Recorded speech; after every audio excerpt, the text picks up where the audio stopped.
Foxy, it's your birthday. Not for real, just for play. This is Cree Summer, and Moana Nui will be right back.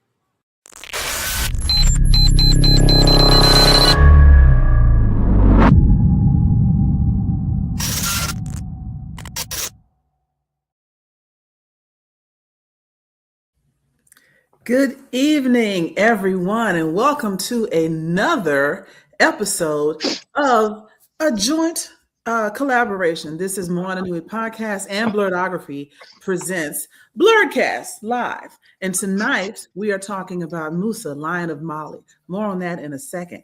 In case you're wondering, I am Joy Stevens, your lovely moderator for the evening. And with me also is Mouse. That's all you need to know about his name. He's going to be my co-lead as we talk about the Kickstarter and everything else that's going on with Musa, Lion of Mali. But first, I want to introduce our two guest authors, speakers, artists, however you want to describe yourselves. These are the co-writers and co-creators of this graphic novel, but it's so much more than that. So I want to let y'all talk about it. So we'll start with my top left. TJ, please introduce yourself. Hey, what's up, everybody on the Moana Nui podcast, Blerdography, Mark, the whole team, you know what I'm saying? Mouse, Joy, Dana, what up? I'm so happy to be back. So happy to be talking to you guys. My name is TJ Sterling. I'm the CEO and creative director at Ray Media. We specialize in incredible stories about Black and brown superheroes in every cool genre that you might have heard of and might not have heard of. And we're here today to talk about our latest book, Musa, Lion of Mali. All right. All right. Evening, everyone. My name is Ade Heru, Giant Killer Press. I'm here to promote Musa, Lion of Mali at musalionofmali.com. And I'm here with my brother TJ. We are collaborating on this project. I'm really excited to be on this podcast, to make everyone's acquaintance, and to bring this amazing story to your shelves. All right. So let's, Mouse, would you like to introduce yourself? I am Furious, aka Mouse. It's some long history behind Mouse, but just know I'm Mouse, and I help Joy get stuff done. Yes. I'm part of the Moana Nui and Blerdkast podcasting networks. Right. If you want to know more, go watch Devil in a Blue Dress. Yeah. Mm-hmm. But let's get right into it. So I want to start off talking about this new graphic novel that y'all have out. It's called Musa, Lion of Mali. And can you help me understand? Like, I hear you saying that you wanted to make sure that you are connecting young people with Black heroes, folklore, et cetera, et cetera. But how did this particular project get started? So Mansa Musa was a character, a real person who lived in the 14th century in West Africa, Mali to be exact. And I've known about him for quite some time. His life was always interesting to me. Not only what was factual, but was also missing in his history was also very, very intriguing to me. So people who have purchased and support us at Ray Media within the last 10 years know that we typically do stuff that's in like the sci-fi or the cyberpunk or space opera, these kind of like fantastical realms. But we wanted to tell a story and do something completely different and pivot to a more historical, realistic story of somebody who actually lived. So had this idea, had this thought about this character 5 years ago. I give my boy a call. I say, hey man, like, I got this idea. I got this thing I would love to build with you. Ade is an incredibly talented writer. This dude knows history. He knows the diaspora better than anybody that I know. And I was like, you'd be the perfect person for us to like combine like Voltron and make something really cool with this story. So he honored me by saying yes. And then we started kind of going off to the races of making this character, making this story come to life. And it's an incredibly important story because so many of us Black and brown folks that live in the United States are from West Africa. Our genetic lineage, our ancestral heritage goes all the way back to West Africa. And, this isn't, while Egypt is cool, most of our people don't really come from there. Most of our people come from West Africa. So to be able to talk about and make a story about one of our heroes, one of our ancestral myths, legendary characters was an honor. And that's kind of what lit the fire underneath us. Yeah. Okay. And Ade, as you mentioned, you are the more of the historian, more of the folklore and diasporic knowledge expert. So, how close to reality, or how close to like factual history, is this book going to be, or is it? I've been quoted as saying we're looking at anywhere between 74 and 78%, only because like so much of what we looked up was actually just, it was hard to find. He's a guy who was larger than life. So even the things that are nailed down, you have to wonder what was exaggerated, right? But then there are so many things that are, lost to history. Our book is about his early life, of which there's very little, if anything, noted. A lot of people, when they think of Mansa Musa, they think of, him being king, richest man in history, pilgrimage to Mecca, ruining Egypt's economy, having a bunch of ships. They think about that, and building the schools and the mosques. But then a lot of that is like, well, somebody jotted some cool stuff down, and we don't know. Like, they didn't really interview him, right? And so we did everything we could to parse this out and to stay true to the narrative.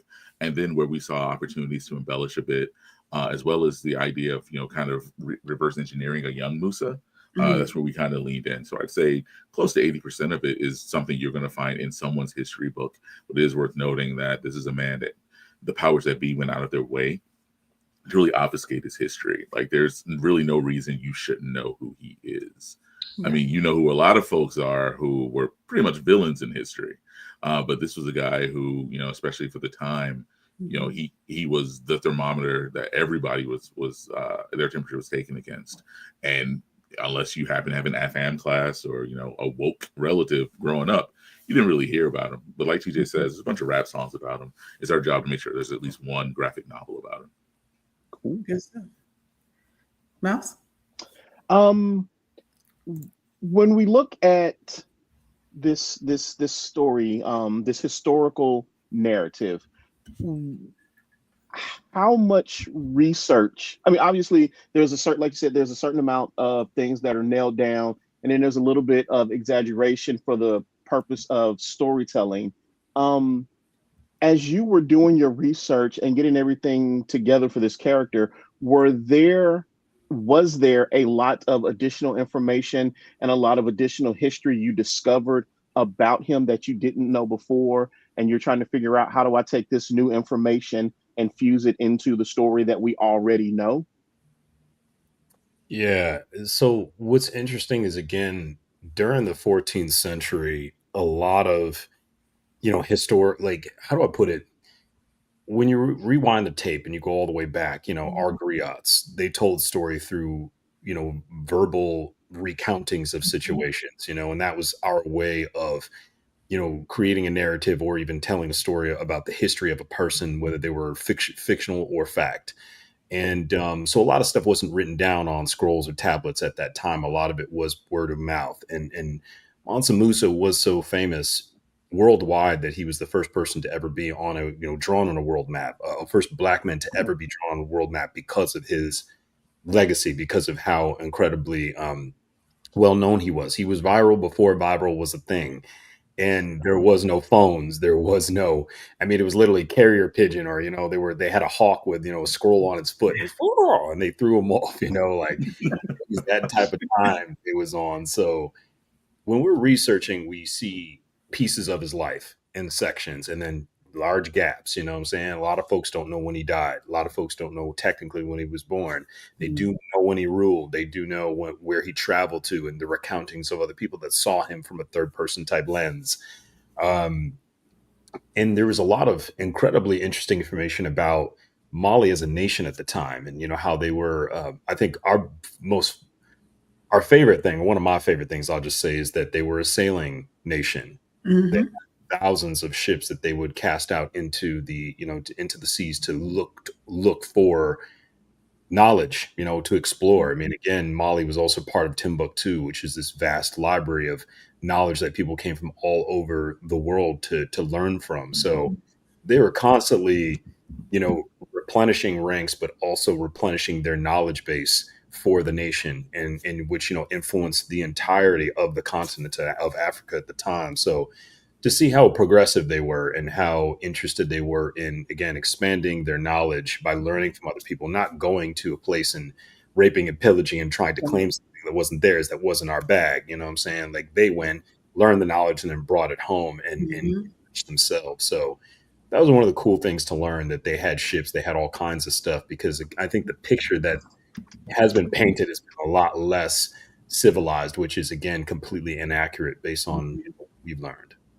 If I remember correctly, and I could be a little bit off, but news of his exploits, going, making the pilgrimage to Mecca, messing up the economy in an entire, city state, like all of Egypt, and then to be like, oh, my bad, let me get this back from y'all so I don't ruin your lives.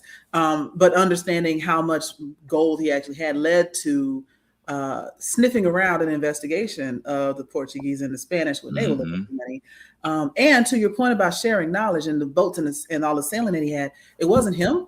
Matter of fact, there may be a good half a century between this, but it was a Black man that the Portuguese kidnapped from North Africa that helped them understand how to rearrange or reconfigure their sails so that they could make it around there without getting caught up in the cross streams and everything, which this young Black man called the trade winds, in which we now have that phrase, and they will swear that Prince Henry the Navigator came up with that, and he didn't. No. But there's so much history like that. I don't know. So forgive me for my low grade ADHD. I had to say that, but it's nothing to do. Thank you. But it does bring me to my next question, which is, you mentioned some of his younger life. How far do y'all go into what most people might know of him in this chapter or in this book? We actually steer clear of a lot of the mainstream. So when we sat down, we knew we wanted to do an epic. We had talked about it being a 100-page book, but the more we dug and the more we talked about this rich tapestry we were building and making Mali, the setting itself, like its own character, we came to realize that we weren't going to be able to get that done in 100 pages. 100 pages by itself is hardly enough to introduce all the characters, all the concepts, people, places, things, and ideas, and roll from there. So we decided we were going to have to go big or go home. And so, we started plotting, and then we ended up with 5 books worth of content, about 500 pages that we want to cover. This first book is the first 100. And so we will get to what people know about Musa in the main. But for the most part, this book is our introduction to a young, headstrong, nobleman who is being set up to lead, but has a lot of lessons left to learn. And so we don't cover the pilgrimage to Mecca. Any of the things that, that people give you in a Cliff Notes about him, you're more than likely not going to see. Yeah, you're most likely not going to see it. So like I said earlier, we reverse engineered a young Musa based on older Musa's exploits. We thought, looking at what he did at this age, what it said that he did at this age, what would he be like 20, 25 years before that? And then we built him in that way, going backwards. And then we added a couple dashes of some sword-and-sorcery in there as well to kind of spice up the story, so that it's not just a 100-page graphic novel, sequential art documentary. We wanted to go big, and give people something to be excited about, as well as tap into a lot of the African traditional indigenous magics and customs and things like that. So, and even then we don't, because we had 100 pages, we're not very heavy-handed with that either. So we give people just enough in the first book, I think, to get them really excited for the next 400 pages. We just saw a comment that said Asada needs to be remembered too, which I would thank you. Yeah, just saying. And so I would like to ask you about the world building that you're doing, like all the additional characters, because there's always, some side quests with things. So is there anyone else? And if you want to say that's confidential at this moment, it's fine. But is there anyone else that may come across a young Musa that, cameos, if you will, or anything like that? Who else is in the story? Yeah, there's quite a few great characters in Musa, Lion of Mali. It's, again, 120 pages, 100 pages of main story and 20 pages of behind the scenes back matter artwork, where we kind of show you a glimpse of what that world building is. And really what's crazy about a 100-page book is that the only thing you can really do with it, especially if the storytelling is done well, is to lay a good, solid foundation. So in this particular story, we are focused on the main central characters that kind of, set us off, to the races, so to speak. And that is Mansa Musa, young Musa Keita, before he becomes Mansa, actually, his brother Suleiman Keita, their uncle, the great king Abubakari, White Aminata, her raiders, as well as Ibrahim and Musa's men. So these are all central characters to give you an idea and the backstory behind what Mali looks like. Because really, this is a story about the relationship of the Keita family and the nation that they are leading, which is Mali. So it really is that, and that's the good and the bad. So we kind of get a chance to see what the effect has been for the people who live in Mali, but what the effect is for the people who live outside of Mali, and what their gripes are and how they are kind of butting heads on certain things. And you also get a chance to see some Musa being challenged. He's not necessarily the type that is bested easily, and we do see somebody who can best him, and that is in our antagonist, White Aminata. So she's a fictional character. She does not exist. She's somebody who we made up for the story. But she does represent an allegory of sorts, and if I tell you any more about her, I might ruin it, so I'm not going to. So yeah, I was about to send you a text. One thing I'd like to throw out at you is you've mentioned this first 100 pages, and then I heard you also mention the next 400 pages. Is this a story that you already envision having? Obviously, you've got your beginning, but do you have a definite end to this story, or do you see this as something that could potentially be an ongoing series as long as people, show that there's interest in getting, new pieces of information or new stories, I should say? Well, I don't want to rule anything out, but I know that when we looked at those first 500 pages, we approached it with the understanding that we wanted to tell a complete story. The idea being that when everything was done, there'd be this complete narrative. That being said, we did make allowances for people falling in love with this world that we're building, for establishing something like a Musaverse, as you will, that where we could actually branch out. And the beautiful thing is these stories, each one of these books is set in a specific time in his life, and there's a lot of space in between. So there's nothing saying that with enough support, enough love, enough energy from the readers, that we don't spin off and do a series or one shots or mini series that take place in between these time periods or in the time period. Musa was meant to be a celebration of the man, the myth, the legend, but also a love letter to the diaspora. We wanted folks to pick up this book and be excited about it, be excited about the story, be excited to see a hero that looks like them. Not have another story about King Arthur or Robin Hood or Paul Bunyan or even Yasuke, but someone who's really who has a direct line, even if it's not directly like, oh, he was my great whatever, but a direct line to where they were from, and go from there. Similar to how a bunch of African Americans felt when Black Panther came out. Like, it's completely fictional, but everybody in Atlanta is from Wakanda now. We love to talk about that. Like, they shot it here, this is Wakanda. But just that feeling of connection above and beyond, to your point, like something either so abstract or so like one-off. Like Yasuke was not in his native land, even though it's a story about him. But this is the man, the myth, the legend, and the land. So I love y'all for that. Thank you. Speaking of, but you mentioned about people that are loving your work and supporting you. Let's talk about the support, right? Because you all have a Kickstarter campaign that's been going on for how long now? Yeah, we're a little over 2 weeks in. Yeah, so we have another. Yeah, we have 12 days left. Yeah, 12 days. Yeah, 12 days left until that campaign comes to a close, and everybody basically will get their book shortly after. So it's been a great 2 weeks. I mean, I haven't had a Kickstarter campaign in almost 3 years. It's been about 2.5 since I've done a campaign. The last one was for Joystick Angels, and Kickstarter campaigns are really difficult. They're a ton of work. They really do take a lot of how do I put it? A lot of time, a lot of energy, and a lot of just ingenuity to continue to spread the word without paying everything you own to a marketing agency to do it for you. So right. One of those things, like the grassroots support. Everybody who's supported this far has been incredible. So we want to just salute y'all. We want to say thank you. Absolutely.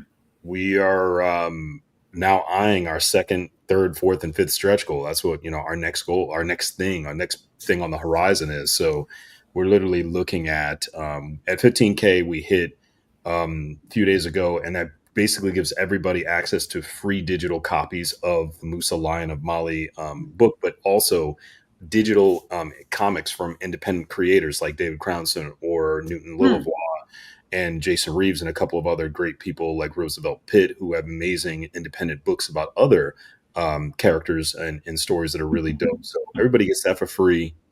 And the next one that we're really, really excited about is 20,000. When we hit 20K, we're going to give everybody a free upgrade to a hardcover on any book you buy. So any Musa book that you buy, whether it's the Kickstarter exclusive or the standard, you can get a upgrade to a hardcover complimentary on us. Okay. 20K. So please, guys, share the campaign. Tell everybody about it. Up your pledges. All of that good stuff. Help us get there because we want to get you some cool stuff. Oh, absolutely. Right. And for those of you who might be watching right now, or if you're watching this on repeat, the website is down below, www.musalionofmali.com. MUSA, Lion of Mali. I'm not telling you how to spell Mali.com. Right. And so one other thing, so around like benefits of being an early adopter, a subscriber or sponsor to this campaign, and these other 400 pages, is there some sort of like early access? Like what are the, okay, so here we go. Here's some of the benefits. If you pledge $15, you get a digital PDF. Very nice. Makes a nice screensaver. Printed copy at $30. I like, that's not bad. Yeah. Because I've been to Dragon Con. I see what stuff goes for. That's a deal. You said it, not me. Okay, so for $50, you get the printed edition and a digital copy, so you can take it with you on the go. You don't have to worry about packing it. I love that. Yeah. Okay. It's the That's what I Kickstarter definitely exclusive edition that actually is currently sold out on the regular rewards, but you are able to access it through like some of the larger tiers when you get to the bottom. Just thought I'd mention that. Okay, so I would say right here, $50. Here's where we start getting into like adult money, right? Like if you got $50, you get the whole digital copy collection. It's not just the Lion of Mali, but Shattered Visions. Is that the Yeah, what is this? Joystick Rebels? Joystick Angels. Joystick Angels. Yeah, my eyes bad. I saw Joy and I got excited. I was like, is it about me? Could be a cosplay idea. What up, Mark? I see you. What's going on, everybody? Yeah, man. Got his copy. Thanks, bro. So let's scroll up to the higher levels because we got folks in here that got good jobs. So, is there a higher level than $50? Yeah, there's 160. It's a printed bundle. You get everything. All the books I've ever made. It's like it's like almost 700 pages worth of art and story between like all the different books.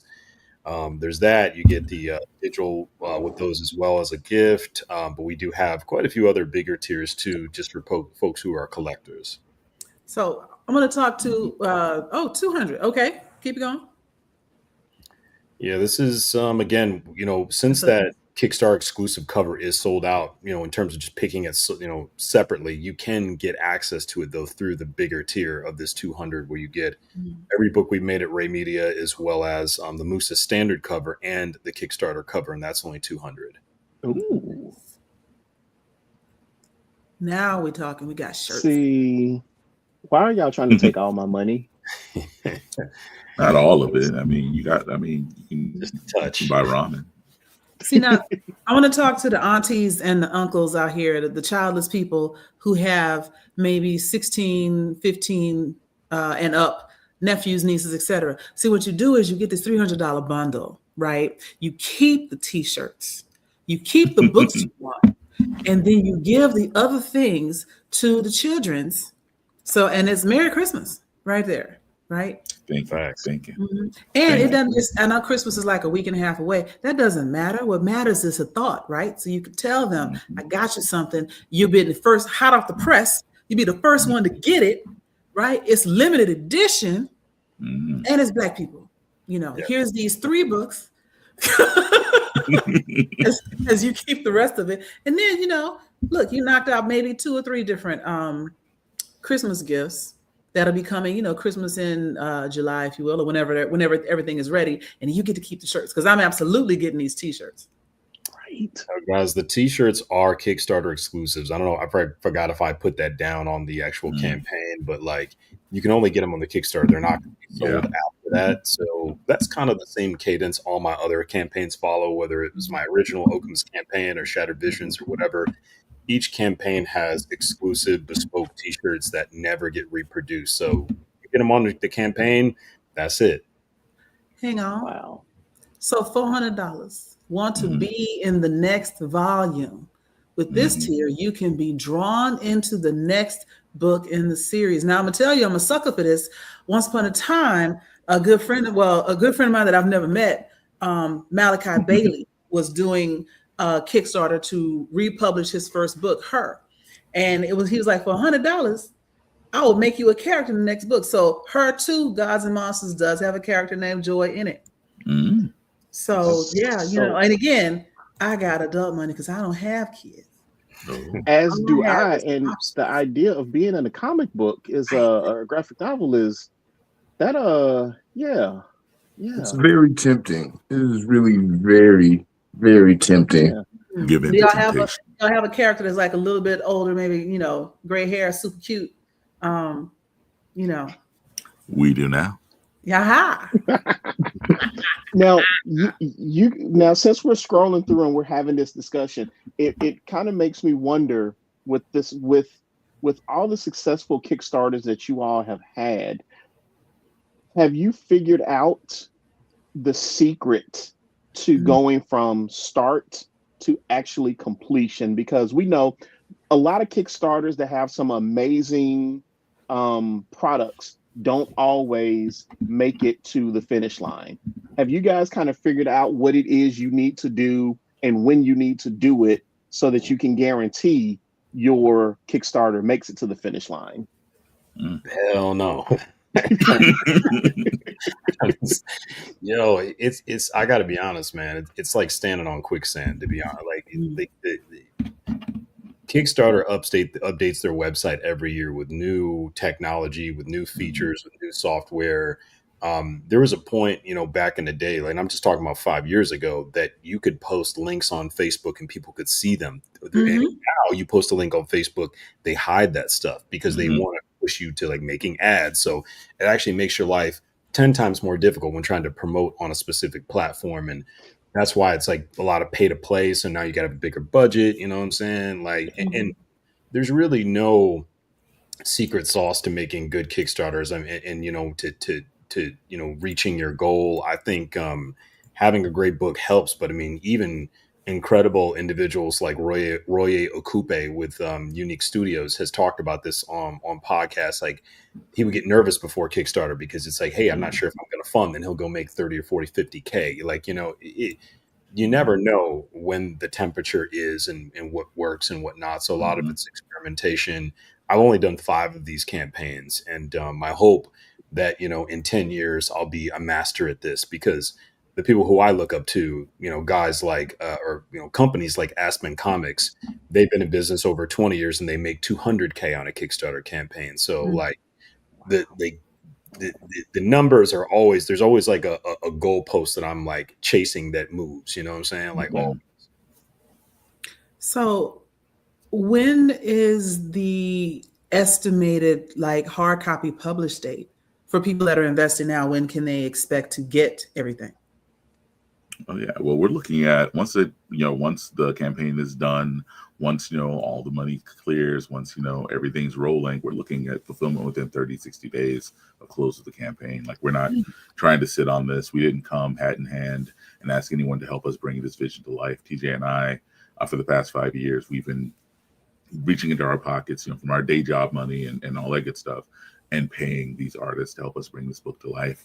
We really believed in it, and we really wanted to make sure that it was something tangible. So when we came to everyone, we couched it in what it really is. This is a chance to pre-order, a chance to say, hey, I'm really interested, and I don't want to wait for the con season to start. I'm really interested, and I want this exclusive cover, or I want this one-of-a-kind t-shirt. I'm really interested, and I want to be a part of history, pun intended. Like, that's what we came to the world with. And I think we've done. I think honestly, it's humbling for me because this is my first actual campaign. This is the first time I've ever decided to like step into the big boy leagues, and I'm blessed to be able to do it. With TJ, and to see folks the way they gravitated toward it. Just looking at the page and people see the art. That's all they see. Like they might see a conversation like this, or they might see a post online, but very few of the people who backed it have actually read the PDF. Like they've seen or seen the pre-production version. And they still believe in it enough to bring it to life the way they did. It's incredible. So I'm loving this. So I'm putting my marketing hat on because it's another thing that I do. And I'm thinking of the people in my circles because I am 51. I went to Spelman College, which means by extension, I have links and connections with Morehouse and FAMU, as a matter of fact. Getting this in front of those groups, not necessarily for themselves, not necessarily for Christmas, but spring break, March Madness, so on and so forth, birthdays that are happening with their nieces and nephews and everything in the spring, where they'll be able to have something tangible and limited. I'm giving you something that there's something about the HBCU crowd. They like to have something nobody else has got. And I got no problem sticking this. Oh, not sticking. That sounds bad. I got no problem sharing this in my class of 95 things, in my spell house places, with my, I do another podcast on Thursday night, Steel Sharpen Steel is the name of the podcast. And we can share that. I have no problem sharing that I don't think we're doing it this Thursday, but yeah. And if y'all are welcome to come on that show too. We can keep this going because I need y'all to get to this, at least the 30 grand stretch goal, because I want the gold lithograph thing. I want all the things. I want to be in it. I want you to draw me in there. I want my hard copies. I want my gold. So I will do my part. I am now on your marketing team. You didn't even know you was going to get that. Ancestors bless you. Welcome aboard. Speaking of welcome aboard, let's bring in Mark. Mark has been languishing down at the bottom of the screen for a minute. Welcome. Hi, everybody. Sorry for being fashionably late. Ran into a huge technical issue right before we went live, so I had to deal with that. But I'm here. I am here. How's everybody? Good to see you, man. Good to see you. So, as we continue this conversation, what we just talked about, like when things are going to be published, when you expect it to be out, rough, ballparking and everything. Since you already have the 500 pages or so, what is your expect? Is there going to be a Kickstarter for each one? Is it going to be like an OG thing? Like if you supported the first one, you continue to, support the next one, you get more. So like, how's that going to look for the next 4 sections of 100 pages? Yeah. So we, when we were, how do I put it?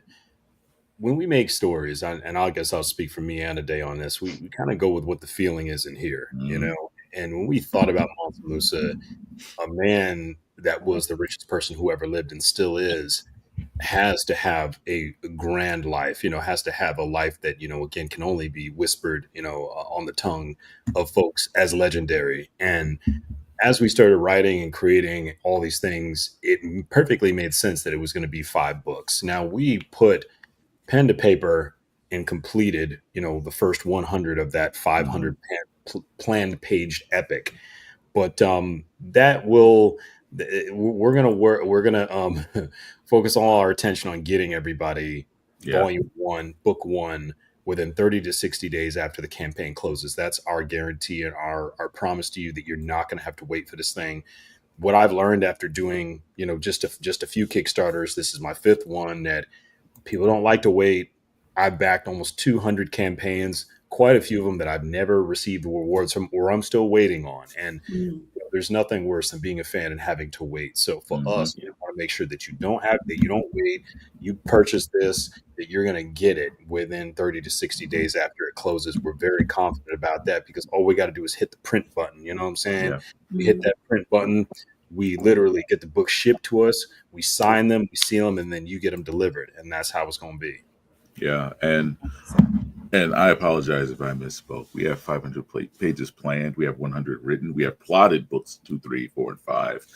Once this campaign is done and folks are able to start giving us their feedback, there's a reason there's a tier where folks can be written into the story. Like it wouldn't be fair to offer that. It wouldn't be fair to offer that story and then to be like, you get to be Guy in Mali Marketplace #2.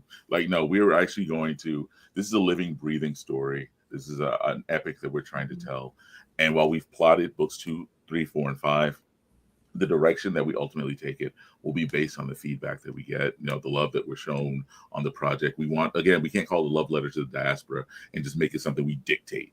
Like this is this is a story we're sharing with a bunch of folks. When you look at the book and you see the amazing art within the pages, you'll see that we didn't get one artist to do it. We didn't get one person's vision and their pen to bring it to life. We collaborated with a number of artists who had their own take, who had their own life experiences, who had their own place in the diaspora they were coming from.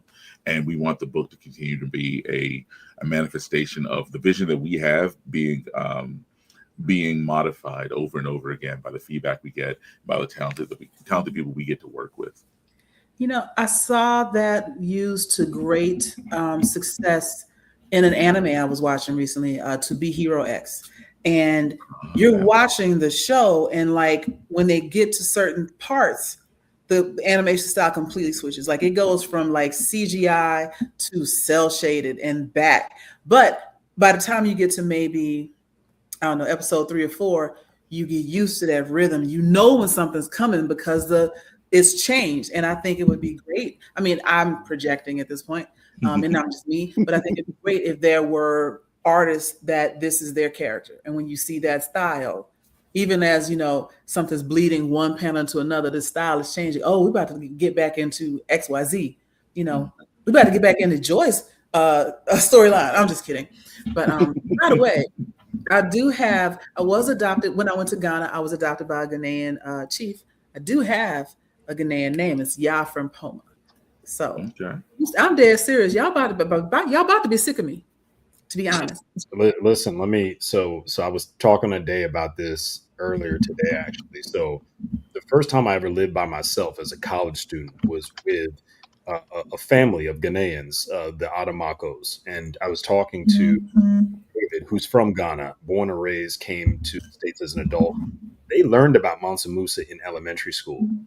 Just imagine learning about Black and brown heroes as a kid in school like it was normal. And that's what we kind of hope to be able to do with this comic book, to be able to bring that knowledge to people of all ages, but specifically folks who are hungry or want to see themselves represented. So just like I said, it's a powerful time. It's a great time to be a comic book creator. And we're really, really excited to get this book to y'all. Like, you have no idea. And it's a click away. And that's what we're really, really just happy that we as fans can serve serve the fans of this book and the new supporters that we've gained and get you something amazing.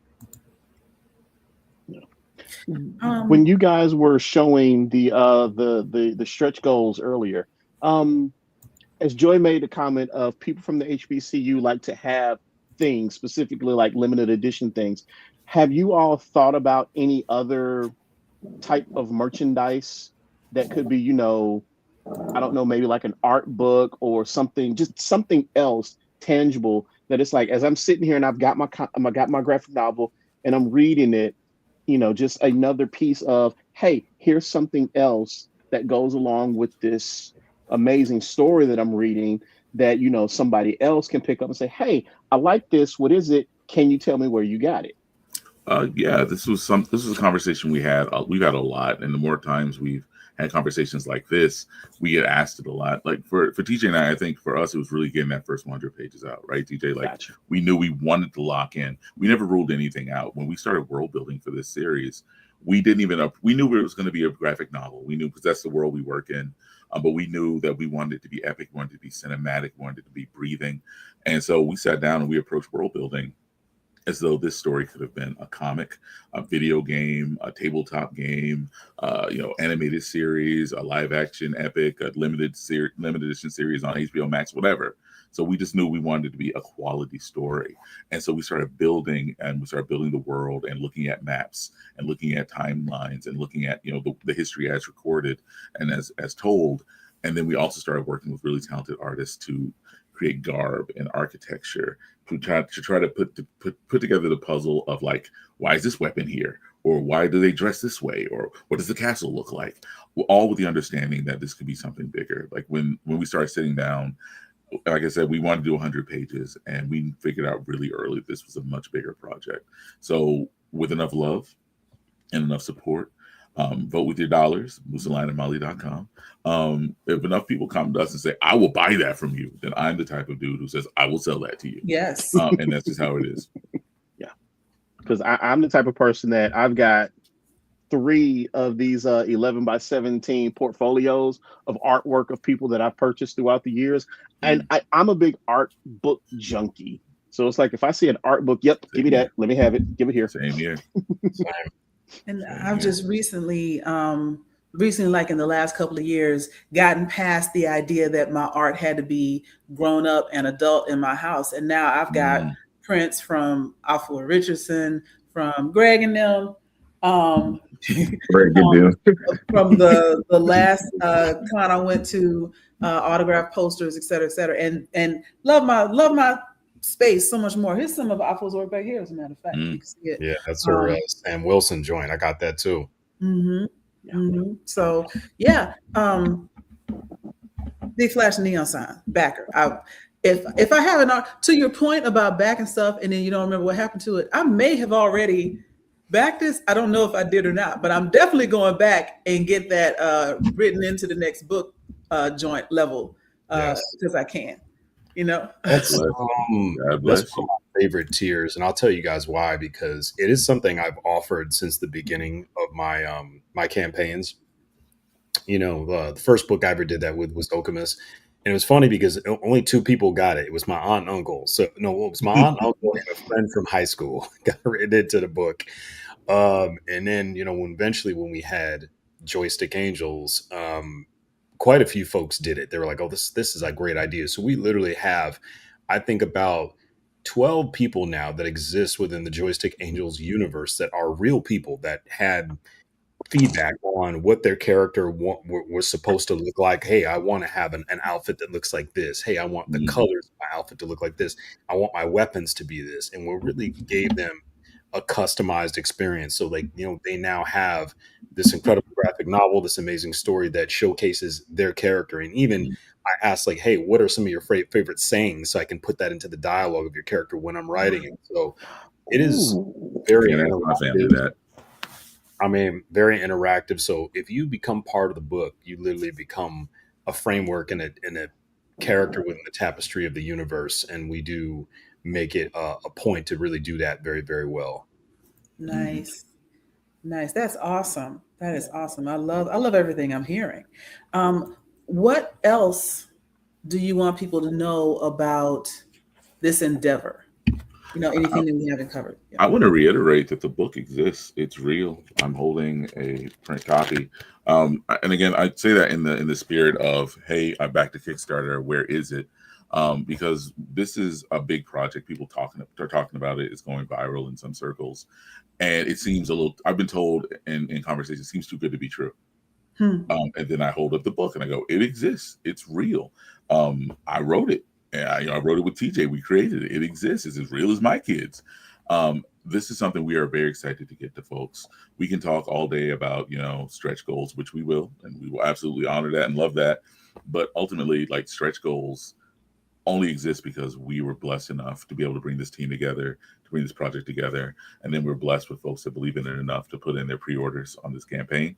And so getting it out the door is the big message. It's great to start conversations about the diaspora. We will continue to, but we want to honor that folks really did put their money where their mouth was, in the spirit of Musa, and said, hey, I want that. And we want to make sure that they get that. And so every conversation will all roads in my mind lead back to, and here's your copy. And here's your copy. I like that. I would actually like to ask the 2 of you a question. You mentioned the team that you put together behind this book to create some of the amazing artwork. Can you talk about a little bit of what was it like finding different illustrators to bring the story to life, and just the vetting process of looking for people who had such creativity or who had an art style that you liked, that you wanted to be a part of this project? Yeah, I love talking about the art team because really they're they're so dope, man. Like everybody brought their A game to this project. Like, we had, because we were thinking along the lines of, it being an anthology, that we kind of wanted to give it an anthology feel. So we knew that we were going to have 4 chapters broken out. We wanted to have 4 different artists, give their take on Mansa Musa, because we didn't think it was fair to just have one artist take on this legendary character. We wanted to give you guys some different flavors and different visual interpretations of what these environments looked like. So it was almost episodic. Mm-hmm. And chapter 1, we've got Stanley Obende from Ghana. He looks out his window and sees Africa every single day. So he literally brought that authenticity, that understanding of what the actual place looks like to the book. You've got Welland Nomo, a Black man from the Dominican Republic who does some incredible work. And he has been somebody I've worked with for many years, and a day's work with him as well. Just a lot of camaraderie, a lot of ease there of just, hey, we can rely on this person. Mm-hmm. Chapter 3, we've got Ranthony Height on 2 pages. We've got Mario Teresi, and we've got on chapter 4, Sean Damian Hill, who I've worked with on an entire book, Okina's Dark History. He did the drawing, I did the writing. So we kind of tapped some folks we already knew, and then added folks to the roster who were newer.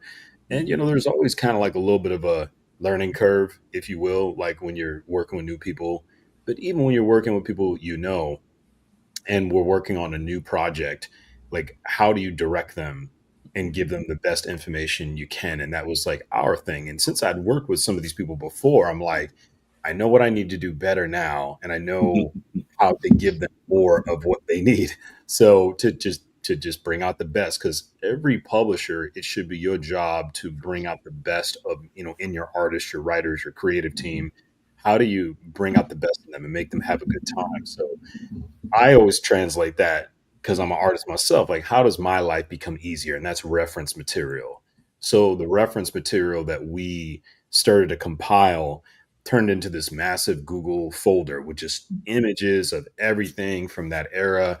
And like, yo, this is a perfect opportunity. Let's build the world of Mali from our lens through every means we could. So we had a couple amazing interns, Ray Media interns, who literally created set designs, ships, models, model sheets for the characters, structural stuff for the throne room, and for, as well as the capital of Mali. So it became a thing that when the artists showed up to the job, like, hey, I'm ready to draw this book, they literally had just a glossary of just all of these different pieces they could pull from visually that gave them the inspiration they needed to draw. So it was kind of like, for them, oh, this is easy. I could just get to be me. I don't got to think. I can just feel the script, look at the art, look at what's created, and riff off of that. Yeah. We have a comment from someone that not sure what their impetus was, but it is a good question. Mm-hmm. Considering that, slavery, not chattel slavery of the transatlantic, but slavery as an institution similar to slavery in the Bible has existed since biblical times, etc. And is this discussed at all in your book? 100 pages is not a lot of real estate. True. I'll say that. I won't even say it to be politically correct. I'll say that. If the intention was to delve into that, it'd be a very different story. We were going for a sword and sorcery epic with sword play, daring do, and all that good stuff. We also had 100 pages to establish who Mansa Musa, or Musa Keita, is in the story, who his family is, who his antagonist is, as well as to delve into the kind of mysticism that's just at the surface of the story, but it goes much, much deeper. That being said, this is a rich tapestry that we are looking to paint. We have 400 more pages, as well as the ability to delve a lot deeper. I personally would love to do a side story where we do delve into it, where it is something that it's explored, where we look at the main character's take on it, whether he was pro or against or neutral, and really play it up. Slavery, no matter when the time period it was, is not cool. But this is a story that's meant to be a cool story. I would not want to muddy the waters for something like this by pulling in something that heavy, because we'd have to hand wave it no matter what your position is. In 100 pages, you have to say, oh, and then there's slavery. Anyway, swords and sorcery. Like, I don't want to do that. I would want a story that says, and this is slavery, and this is why it's messed up, and this is how it impacts the world, and this is how your characters feel about it, and your deuterotagonist feels about it, and this is what it meant at the time, and how it led to the slavery that comes to mind when you think of it, which is a slavery that people hand wave like it didn't exist in the first place. I would want the room to tell that story. This is not a book about slavery. This is a book about young Mansa Musa, or the guy who would be Mansa Musa. And again, in summation, one day we will tell the story of widespread slavery in Mali through the lens of this universe with our modern sensibilities, and it won't be flattering, I'm sure, but it will be a story that is told. I got an idea that I don't want to say in public just yet, but I might hit y'all up about that at some point. I was going to say too that, without getting super graphic about this particular topic, like what became of slavery in the United States was a much more warped, distorted, and grotesque version of what was happening in Africa for centuries before. And, when I think about even when folks read Malcolm X's biography, he talks about a job, a 9-to-5 being a slave. And now when they talk about this concept of indentured servitude, everybody who works a 9-to-5 job that doesn't like it, that needs the money, is slave to something. So not to diminish what this question is or what this topic is, because yes, we will absolutely address it. But I just think we need to understand that what was going on in our homeland was much, much different than what was going on in the United States and what they made it to become. So torture, dehumanization. Yeah, and it's far-reaching effects that affect us as of right now, and right now, and right now, and right now. Right. You can just look at me, Mark, and TJ. But you know what? We're not going to get that deep tonight. We're going to move on. There are shades. Tell the story, ladies and gentlemen. It's there. Mouse, you like you were about to ask a question. As excuse me, sorry. As the work for this story has been done, have either of you had the opportunity to actually visit Mali and kind of soak up some of that tradition, of that history firsthand yet? That is a good question. I've not had the chance to. Honestly, I haven't even left the state of Maryland in like 5 years, honestly. Like, because of COVID and having two very small children. I not to get too much into this is my odd day job, but for my day job, I was actually director of learning development for a big company out in St. Louis. I had a massive, beautiful office. You can see the arches from it, I'm told. And I'm told because I never went. So because I work remotely the whole time. I would love to go there. I would love to. I wouldn't want to go, and this might sound like cart before the horse or cart after the horse. I would want the whole 500 pages to be done. I want a big omnibus. I would want to go, and I would want to sit there and read it on that soil, and then let the ancestors talk to me. I don't want to sully it by going there, because then if I go, I'm like, I hate the first 100 pages. Like, no, I want to finish this. I want to continue the vision we have, and then go from there. I do have a relative who's visiting that part of the world next year. I might ask him to bring back some soil for inspiration for book 2, though. Yo, I'm gonna tell you, I agree with what you're saying, because I went to Ghana, Togo, and Benin in February of this year, and you do feel, I promise you, on everything I am, that I heard my grandmother's voice. She died in 2007. Oh, I believe it. And it was emotional. We did one of the guided tours through the point of no return in Ghana. There was, and a similar point of no return in Benin as well. We went through the quarters and everything. What killed me, and I was just talking about this on Threads earlier today, is we saw the place where they kept everybody shackled and clamped together and all these different things. And like the ground, it looked like asphalt, right? In this area. And you're like, asphalt wasn't a thing then. So what is this? They're like, this is the stamped down human waste that they would not clean out of this area. And it's stamped down to now it's just a part of the ground. And above this dungeon, elementary school and a church. Crazy. Wow. Well, that's messed up. I'm still mad. Quick aside, I went to UNC Chapel Hill for undergrad, and there's not a single building I took a class in they didn't experiment on slave bodies. So even then, like even here on this soil, you can't get away from it. Yep. The entirety of gynecology. Anyway, again, I've gotten us distracted, because I will do that. you know, Well, I need I- a weird witch woman or something like that, you know, with the sorcery thing. So anyway, what I also wanted to touch on with this project is everything. How long did y'all actually work? Because I know it's an idea for a while, and then things slowly start to come together, and then it gels, and then it clicks. How long from click to Kickstarter have y'all been working on this? Yeah, it's probably about we spent 5 years working on it post, like, from the phone call that we had till now.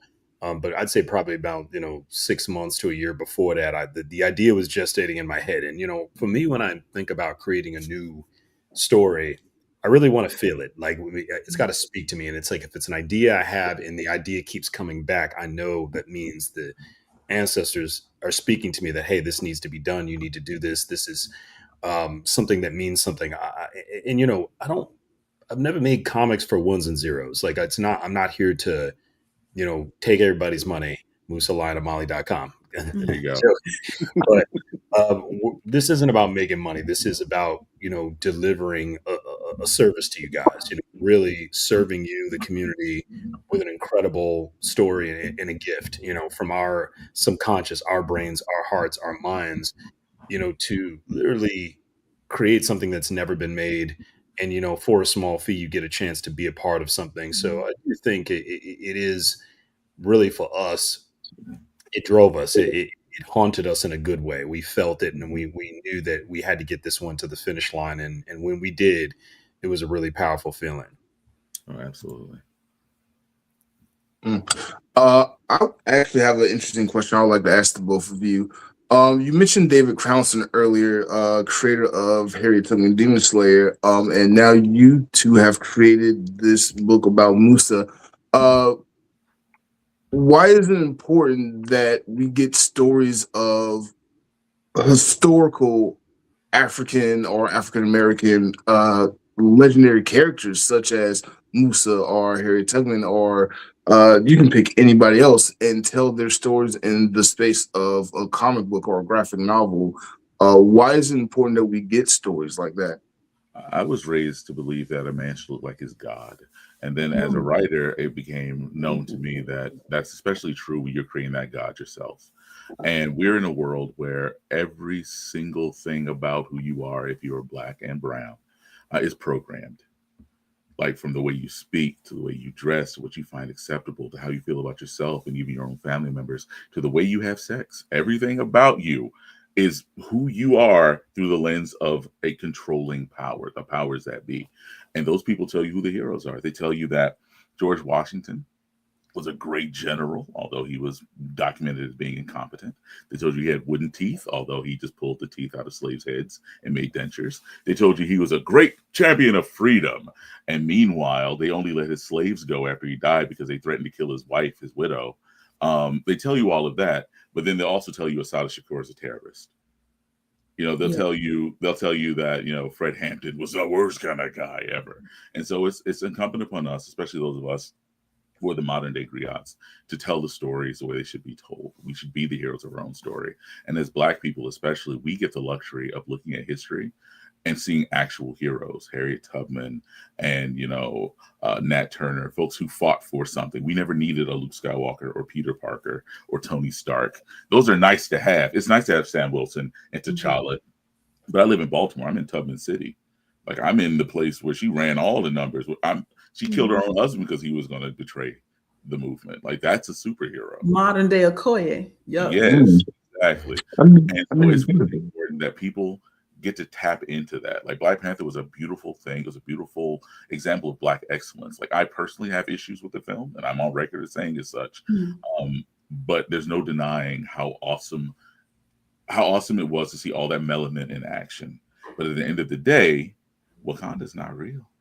At the end of the day, the movie ended with the guy who's supposed to be our hero giving laser spears and flying cars to the colonizers. Like, that's what happens when you don't control the story. That's what happens when you don't control the story. Hashtag Killmonger was right. Hashtag Killmonger was not wrong. I guess he was right, but he was not wrong. But the issue is that ultimately we don't own Mansa Musa. we own Mansa Musa, and that's why the story needs to be told. Yeah. Good question from Robert. Did y'all get inspiration for the swords and sorcery aspect of it from West African folklore? Oh yeah. So within the first 100 pages, we stuck to a small drop of, sword, sorcery, magic element. Like we honestly wanted to kind of explore something that made the Keitas, that Keita clan, different. And that's why you kind of get to see a little bit of what their, mystical power is within the story. Now we are absolutely planning to explore and really go deeper into African folklore, like the Orishas and some of the gods and goddesses that lived in that particular area within the next, 4 books that are coming up. So that is definitely something that Day and I have briefly chatted about. But as of right now, again, there's only so much we can cover in volume 1. We'd love to be able to cover it all, but again, the book wouldn't be here if we were still writing it. The book would be still in the Google Drive folder, just kind of chilling and waiting for us to get to the next chapter, So we wanted to see what y'all thought. We wanted to get the temperature of the room. And so far the temperature has been, exceedingly welcoming to this story, this idea, and what we're trying to build here. Absolutely. But just know that I am, I'm practicing in a number of ways. Like I have my traditional religion. I'm wearing my ilekes now.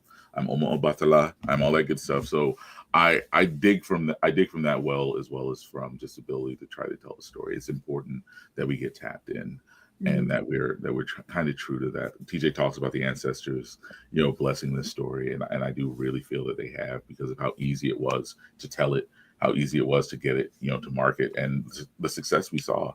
We hit goal in the first 4 days. Because something about this really spoke to people. So people heard what they wanted to hear and saw what they wanted to see. And that's a blessing in and of itself. It feels like this is a project that was meant to happen. It's a blessing to be a part of it. Now, just to clarify, guys, real quick, our quote unquote goal was an initial ask. Yeah. And the initial ask just satisfied so we could print this book for you. But our real goal is to be able to get you guys a hardcover graphic novel, some exclusive stuff that's only available when we start breaking those records and knocking those stretch goals out. So behooves you to get in, up your pledge if you've already got one, up it, get some more stuff, or continue to tell everybody about it, share this thing every day for the next 13 days or 12 days so we can hit these goals and we can get you guys more stuff. This ends on the 31st? The 28th. The 28th campaign ends again, and we're on the 15th. So I know there's a little bit of a time difference. I'm in LA. You guys are on the East Coast, but in about 12 days and change, we done. Okay. Now, you mentioned that you hit your initial goal in the first 4 days. Were you expecting to hit that goal, or were you shocked or surprised once you hit that threshold, and then you was like, now what? I can't. I have zero expectations. I guess I could speak for a day and myself. We had no idea what it was going to do. This was not a pre-existing campaign. This was not a pre-existing book. It's not like, hey, we're collecting an omnibus of like the first 400 books or 400 issues. We honestly had no clue what it would do. We just were honestly blessed and grateful that, people really showed up to what we were doing, and they believed in, throwing some coin our way to try to make it happen.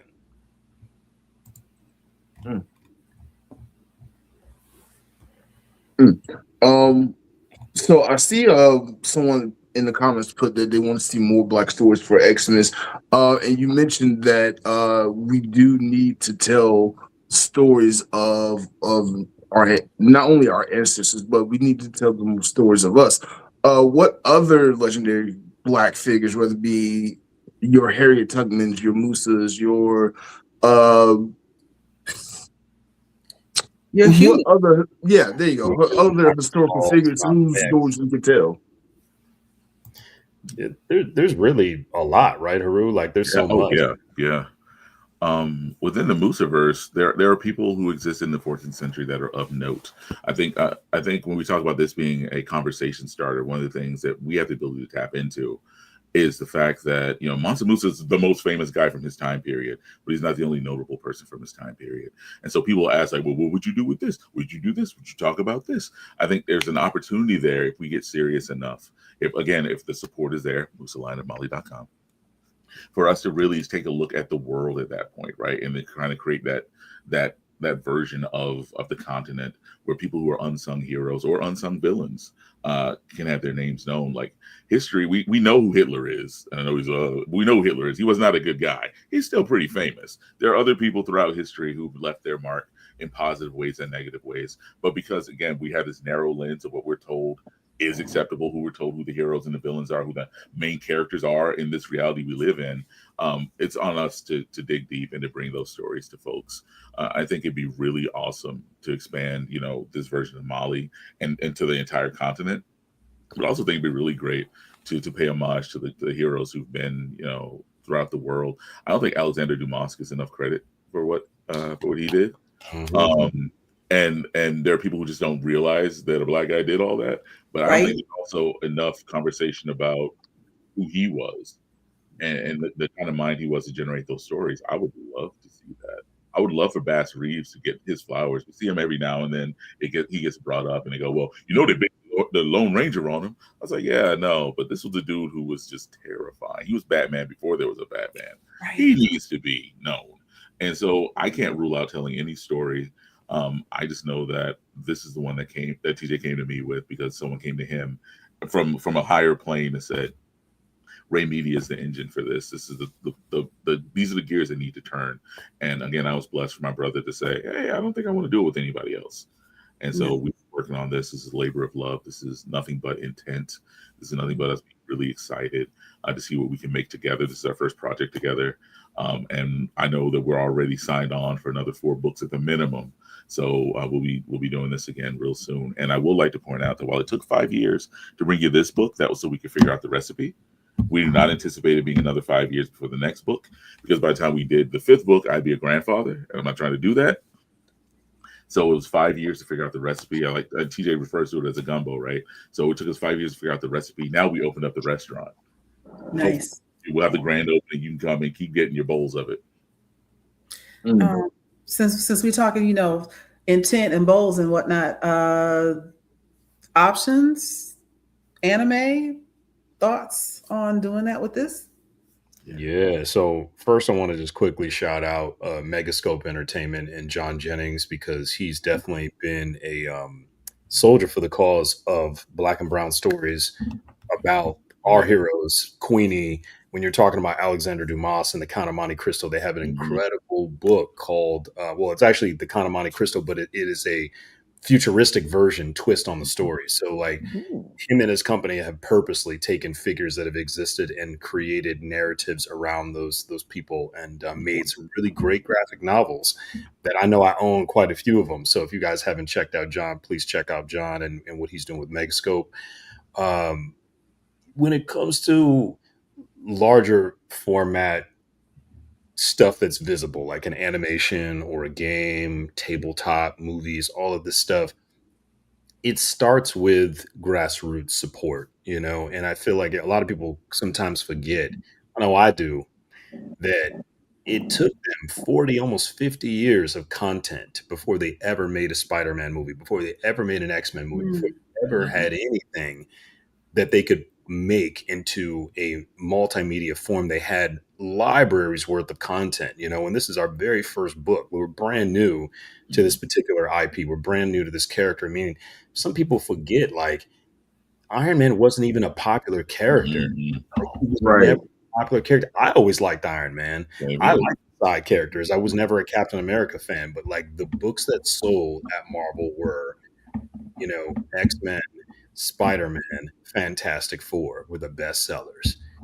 The Avengers, Thor sometimes. So Iron Man was like one of them characters nobody really cared about. You know what I mean? Like, exactly. So like it took years and years of great Iron Man stories in comic book form, then eventually animation. They obviously would have some games here and there. But, you know, when it comes to the big stage, the movies, like they needed that library of content. And what our goal really with our companies collectively is to build that library of content and then gradually move into those other realms in a holistic way, not where we're trying to offload an IP and sell it. You know what I'm saying? Because so many people come up with great ideas and they're hungry and they're like, hey, I got to pay my rent. I got to take care of my kids. I try to get this car note taken care of. So they sell Squid Games and, Netflix makes $1 billion, you know what I mean? Like, and they lose all these things that they bled for. We don't have an interest in losing what we bleed for. We want to own it. And I think the ownership is really that generational wealth, not just offloading it to a streaming service for them to, dissect it, Right. all that other stuff. Would you call that Netflix and shill?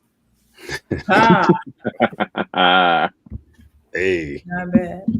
We got another question from the audience. What was the most surprising fact you learned when you were researching this project? Actually, for me, I think it was just how integral his Musa's brother Suleiman Keita was. Like, he was a character who would come up, and he was a character who actually rules after Musa in real life canonically. But to see, the potential in that character, to see, what was documented about him, and then to see the version we were creating, how he took his own shape and how he became, a major part of the plot, as well as this big subplot that we're building. To me, that was one of the most exciting things, was having yet another main character. Like, Musa is the backdrop in the character in and of itself. Sorry, Mali is the backdrop of itself, in and of itself. But we have Musa, we have Aminata, who's also very, very critical to the story. But the more we kept writing, the more these other characters started to float to the top and become like very, very necessary to tell the story we wanted to tell. And before we knew it, like Suleiman, I think he may have ended up your favorite, right, TJ? Like, you big him up quite a bit. Yeah, I talk about Suleiman a lot because, again, he was the successor to the throne, and I think the way I felt like it when I was researching was by design. It wasn't by accident. It was something, again, Musa's rule ascension to the throne is a little bit different than Suleiman's. Like, they're very, very different if you compare and contrast them. To me, he's a character that's got a person that has so much to be explored and to talk about and to learn about. So I in agreement with Ade there.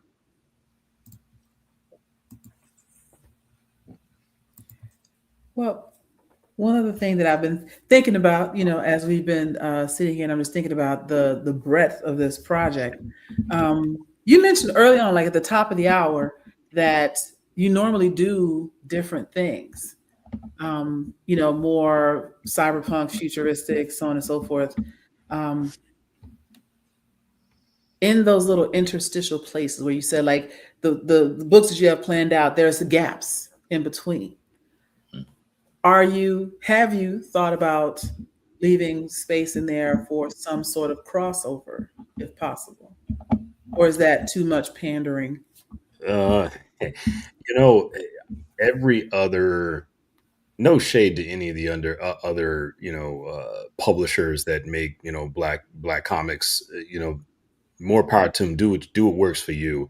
Mm-hmm. To me, crossovers are something that's been, milked to death. Like, every company's done it. The Images, the DCs, the Marvels, Dark Horse, like, everybody has done a crossover. Everybody's done a new variant of a character or a universal this. And I think that there's something great about simple stories that begin in that end. And, I'm down for like a side story within the story. I'm down for, bits and pieces of things that can describe the universe better, or characters better, or backstory, if you will. But yeah, the crossover thing doesn't excite me as much as just telling a great story that somebody can pick up one book, finish it, and say, hey, here's a new thing I can jump to. And, we don't got to worry about all the cross-pollinization of different stuff that confuses people. Plot holes and things left undone. Mm-hmm.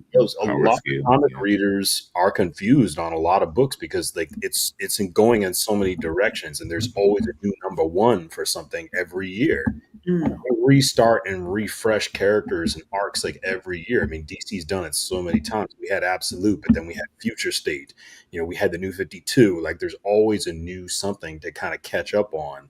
And I just think that the reason why manga outsells comics 10-1 is because they're not interested in the commercialization of a manga. They're interested in telling a great story, getting a good team behind it, and creating a story that can start and that can end.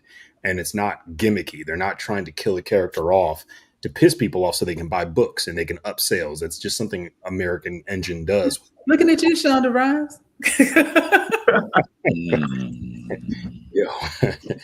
So, you know what I mean? Like, we just want to tell great stories, and that starts one book at a time.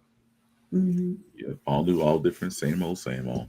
No, I agree with TJ there. I think for Musa in particular, everything that we do with the project needs to be intentional because we're trying to respect the history. We're trying to respect, the fact that people that pick up the book should be able to put it down and go do research. And so for that particular project, it would have to be something very specific. And it'd have to be something, I think, native to that universe for it to make sense. But in general, to TJ's point, crossovers have their time and their place. And that was when sales were really flagging in the 90s. I think an IP that has its own strength, that can stand on its own 2 feet, doesn't necessarily need to have a line-wide, like world-changing, status quo-altering event every few months. And that's how I feel about it as well. I think you and I are of the same mind on that. Good points. No, you make very good points. We have another question. How did the two of y'all even meet? Yeah. So, man, I gotta shout out to everybody in the DMV. Like, I love the DMV. I love the people. I love the vibes, the food. Just it's like one of my favorite places to visit when I'm doing conventions. And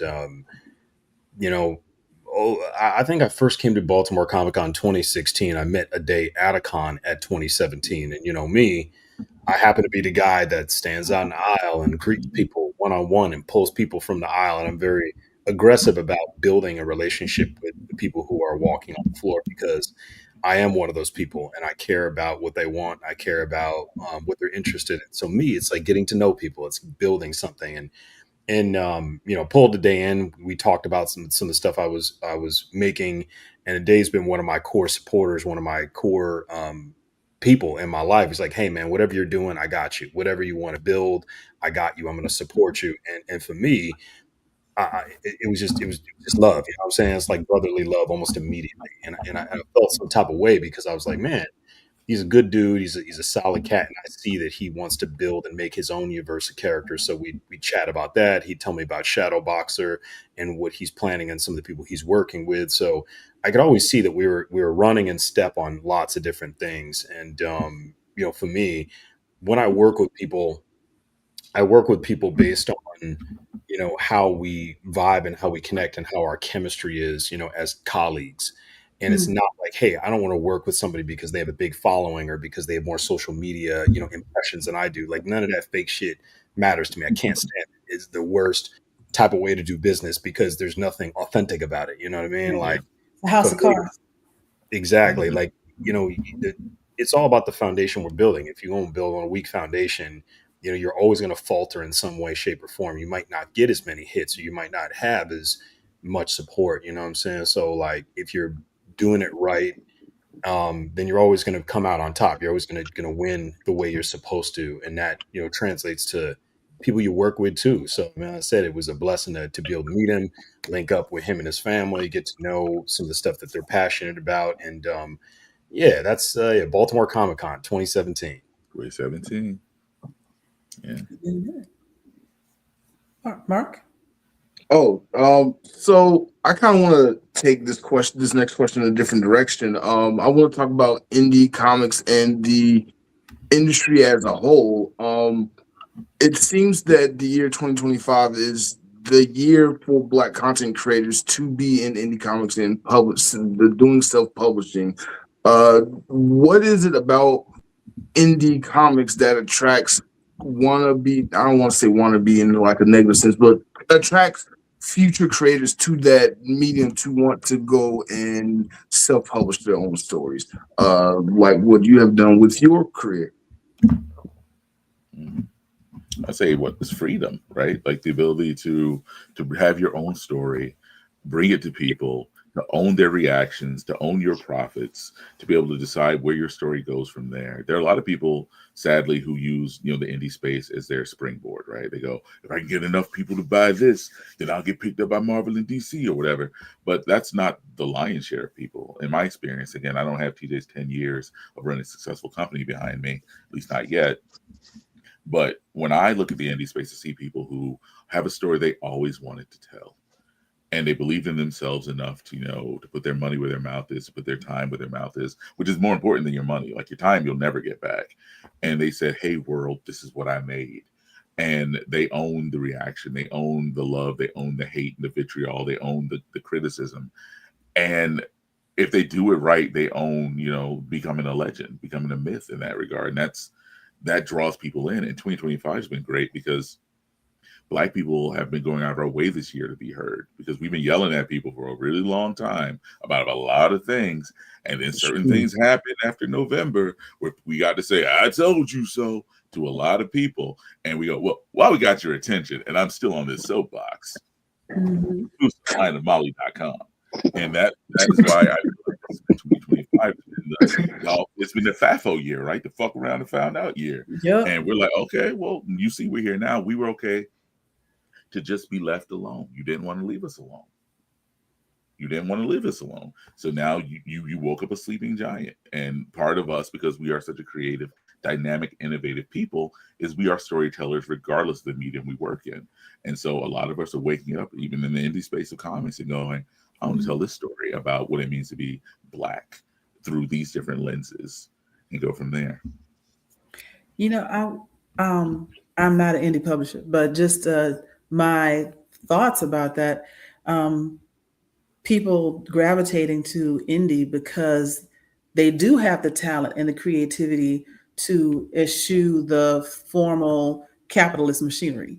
Mm-hmm. I need money to make this. I don't need all the in-betweens and the go-betweens and the extra folks who want to grift in and get a certain percentage of blah, blah, blah for doing absolutely nothing. And then take your option, your work, and then put it on a shelf so you can't do anything with it. Like all the nonsense that comes with all of that versus, hey, I want to do something cool. Anybody want to put 5 on this, because this is what I'm doing. And then finding your true audience as opposed to something manufactured and potentially fake that is the formula.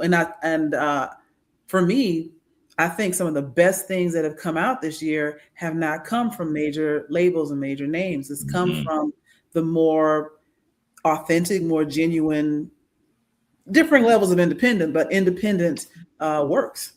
Absolutely. Yeah, it is. There's also there's 2 sides to it, and I think another side that we also kind of have to the elephant in the room would be, it's like, hey, I'm making comics and IPs just to shop for content, to films and to TV and all this other stuff, and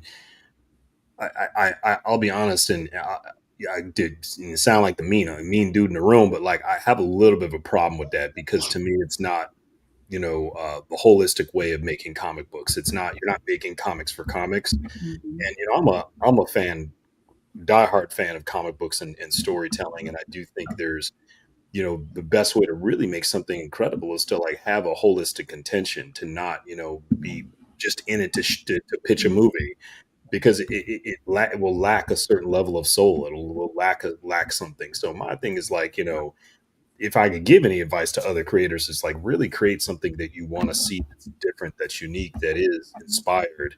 Because when you're making something that's inspired, it really does transform the work. The work becomes a life of its own.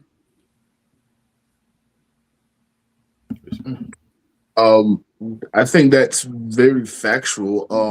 Because when I look at the artwork for your book, for example, I can just tell the level of care that was put into it. I love it so much. It's so engaging and just draws you in, and once you just want to know more of the story. So that brings me to probably one of my favorite questions I love to ask comic creators when they come on my show. Art versus the words. What's more important in your mind when it comes to making a comic? Is it the illustration, or is it the script and the dialogue and the words that bring everything together?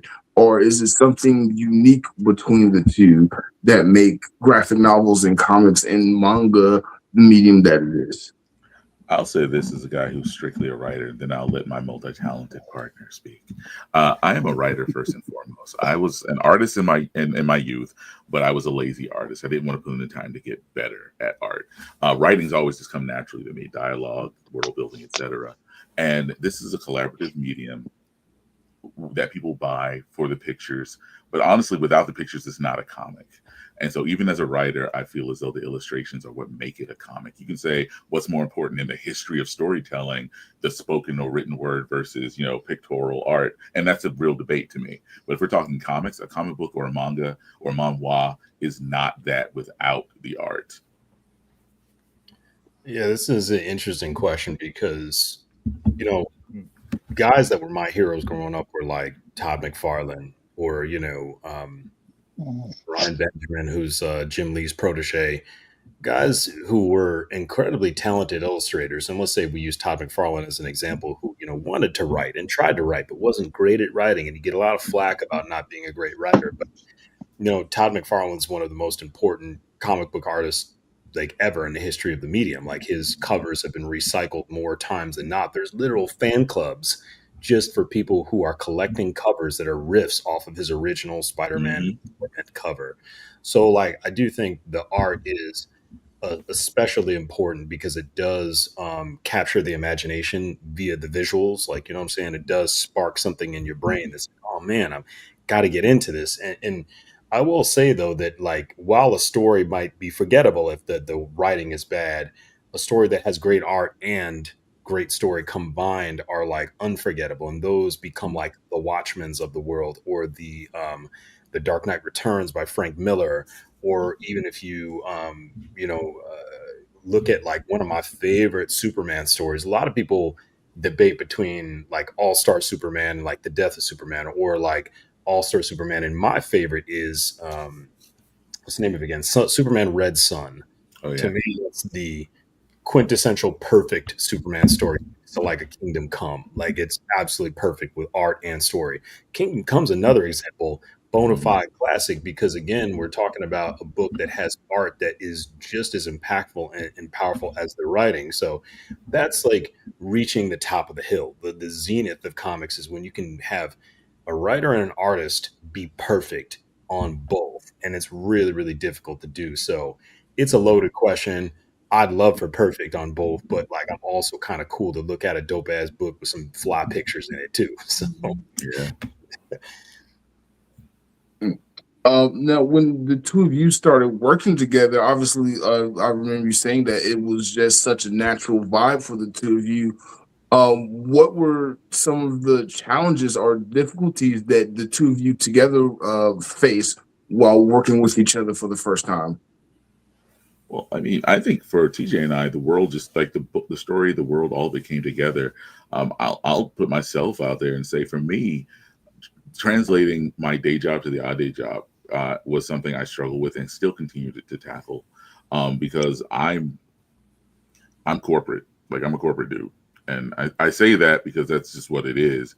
And so, entering this space, it was really hard not to treat it the way that I treat the day job. Because, and again, not to say that I'm a terrible boss or anything when I'm doing the day job stuff, but I often in that setting don't get a chance to make the space for the humanity of the folks I'm working with. But TJ, when he approaches this, like he said, he approaches it based on, pure intent, wanting to be in a beautiful collaborative space, the vibe of it. And so for me, it was an adjustment to be able to sit there and go, oh, okay, that's what we're doing. When the part of me that the day job is just like, no, I don't think, no, trust TJ on this, trust TJ on this. And so I'll say for me, the hardest part was really stepping into a space where I was being, I think, a tad harsh in my criticism of how, let's say someone might have been late on a page, or something like that. And just the part of me that is just like corporate is just like, but the part of me that really needs to own that I'm a part of this space and supposed to be a collaborator, supposed to be breathing life into this world, really had to come to the forefront so I could own the fact that, this was going to be made when it was made. You can't rush You can't attain perfection. You damn sure can't rush the next best thing to perfection. Right. You're trying to set milestones and Gantt charts, trying to put people on a performance improvement Because that's plan. what I'm doing during the day. Like he and I are talking like once or twice a week, and we're getting the pages in eventually. It's a beautiful thing. But the rest of it is like 40 plus hours of me being a director somewhere with 25 plus people who depend on me to have my mess together so that they can, whatever. And then that's a very different world. That's why I call it the day job and the odd day job. Like I'm really trying to own my place here in the odd day job. And again, it's a blessing that this is my first chance and that TJ was there to help me along the way, to really help me appreciate the beauty of this, because he's coming from a beautiful place and he wants to keep us all there. Speaking of the day job and the odd day job, we'll get to that. Yeah, I think we got into some of that in a second, but before I forget my question, is there a plan for you to move into doing this full time? Is that one of your goals, or are you balanced now the way things are going? Oh, I've never had balance a day in my life. That's the sad part. Like I'm still trying to figure out how to be a dad and a loving husband and a reasonable neighbor who will help you shovel. I'm still trying to figure all that out. I was way too deep into the day job. I'd like to have more time for the odd day job. I've lost a lot of time being focused on being comfortable and being paid. My dad told me when I was a kid, "You're gonna make somebody really rich someday," and didn't realize what a curse that was. Yeah. Because what he should have said is, "You're gonna be really rich through the den of your own work, your own effort, and your own inherent and innate genius." Is what you're supposed to say to your kids. What I say to my kids. And so now I'm really trying to own the fact that there can be equilibrium. I can have a day job and I can have the odd day job. It was always an either or prospect for me. And the reason the odd day job isn't happening until now is because if I'm putting them on the scale, one is like, oh, you get to make all this money doing whatever, blah, blah, blah. And this one is you get to start from the bottom. And you're not gonna be Drake for a long time. And I'm like, I got a wife and a mortgage and 2 children and a car. No, we just got a minivan. I'll catch you when I catch you, comic books. But now I realize the folly of that, and I think the beauty is being able to do both. I look at TJ, and I will continue to give him his flowers while he's here to smell them. TJ's got a day job. TJ doesn't do this 100% of the time, full time. He has a day job. He has family, friends, hobbies. He goes to the gym multiple times a week. He does all these things. And he still finds the time to go to several cons a year, to put out new books every year, and to do that. And so I look at that and I go, I want to be him when I grow up. I want to make that happen. Okay. And how do you all decide as you're going forward, or even with this entry into this series, who does what? Like I know you said you're pure, or you focus on writing, but how do y'all divvy up the responsibilities, for lack of a better way to put it? Yeah, it's just kind of, I think we're playing to the strengths of certain things. I mean, when Ade and I sat down and penned most of what was going on within the entire framework of the plot and all the script, that's me and him writing that together. It's me and him cooking up a lot together. And then, there was a moment where I had to veer off and start, managing and, kind of growing the stable of artists that were going to be behind it while he went and continued finishing a lot of the writing that we started. So just kind of figuring out where some of the strengths lie and where some of the opportunities were, like, hey, this person, you've got this connection, you can jump and talk to this person. And we still do that to this day, where it's like, hey, Ade knows somebody that I don't know, and he's going to talk to them. And then maybe I just, ran into somebody through my travels here in Los Angeles where I'm building with people. And now they want to get a copy of the book and they want to read it. You know what I'm saying? And, I don't know if anybody peeped it, but it's like, the first week of the campaign, Jaleel White, Mr. Steve Urkel, a legendary figure within Black cinema, Black TV,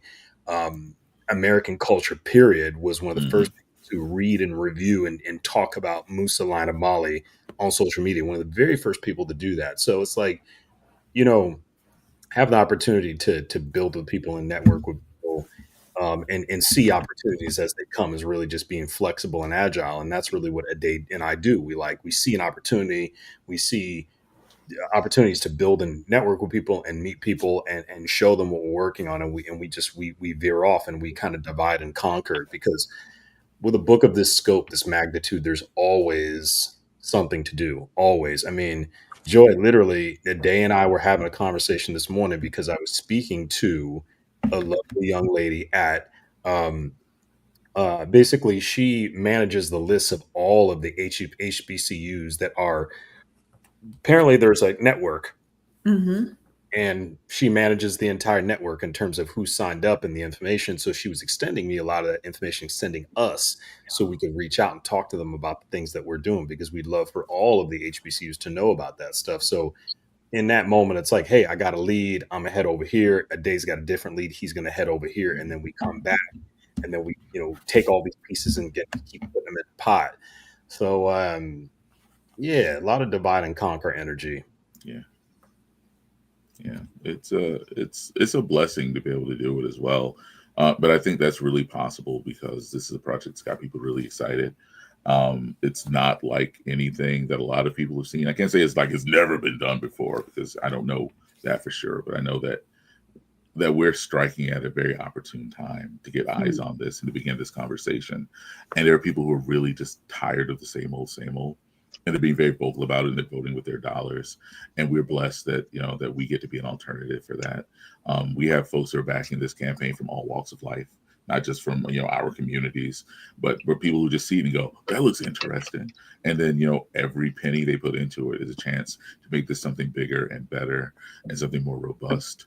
And TJ and I we do get to, war room it and brief on it and really try to play to our strengths, translating our skills in this space as well as outside of this space to make it happen. It's been a great exercise, and it's been a hell of a learning experience for me, and I wouldn't trade it for anything. Wonderful. I would like to propose a thought question for you, for the both of you actually. A couple of years ago, I asked the nerd community, the Blerd community, this question. And because of your book, because of what you're doing, I'd like to propose this question to you as well.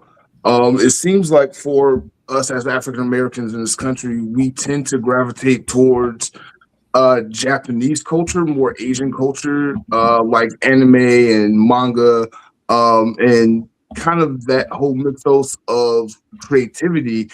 One year at DragonCon, I asked this question, and I never forget this answer. It was Jesse J. Holiday. I'd end up doing an interview with him, and I proposed this question.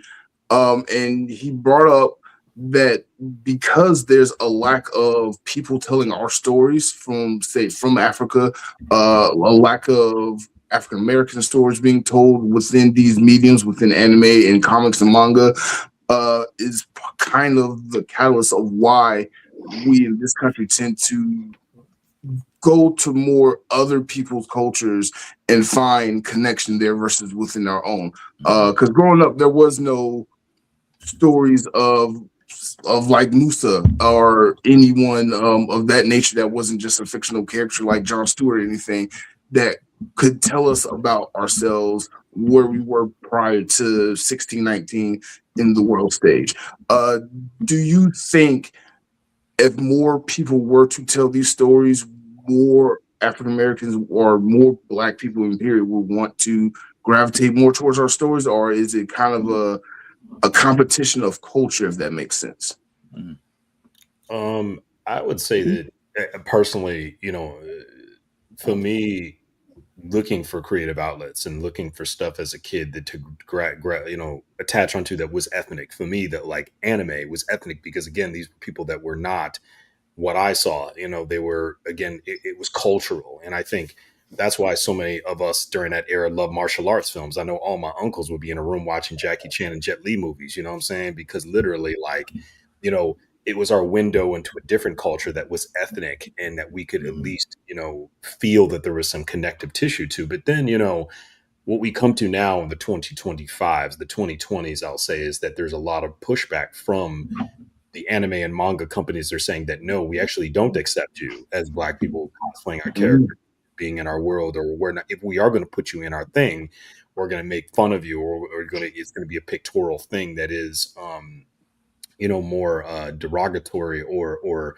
satirical, you know what I'm saying? So I think now we more than ever have to put our money where our communities are the best possible way. And that's why I said, I think when Target's a main example, Target wasn't rocking with us. They were trying to use us for what our monetary engine could be. And then boom, we took our money out of Target, we put it in another place, and then they were hurt because of it and they felt it. So I think we have to continue to do that. So if there are stories that are amazing, instead of going to the comic shop and getting the next issue of Absolute Batman, buy a copy of Musa Lion of Mali, musalionofmali.com, and support this book, because the more and more people we tell about it, the more and more people we get it to, the bigger we can build the IP, and then we can create the movies and the games and all that stuff that you're interested in that can affect kids at a young age. But comics is a great start. And I was going to also say that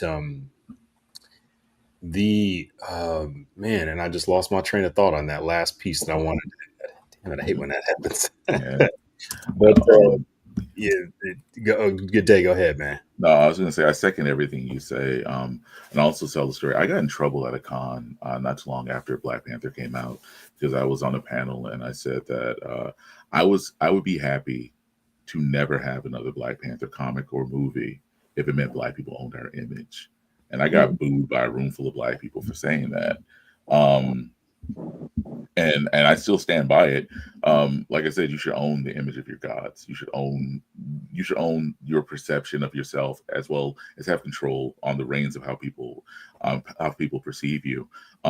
As a bona fide Black weeb my entire life, as a guy who's loved anime and manga, who's loved that Japanese stuff, I agree with everything TJ said. I'll also second it by saying we also tend to gravitate towards that stuff because they bite off of us first.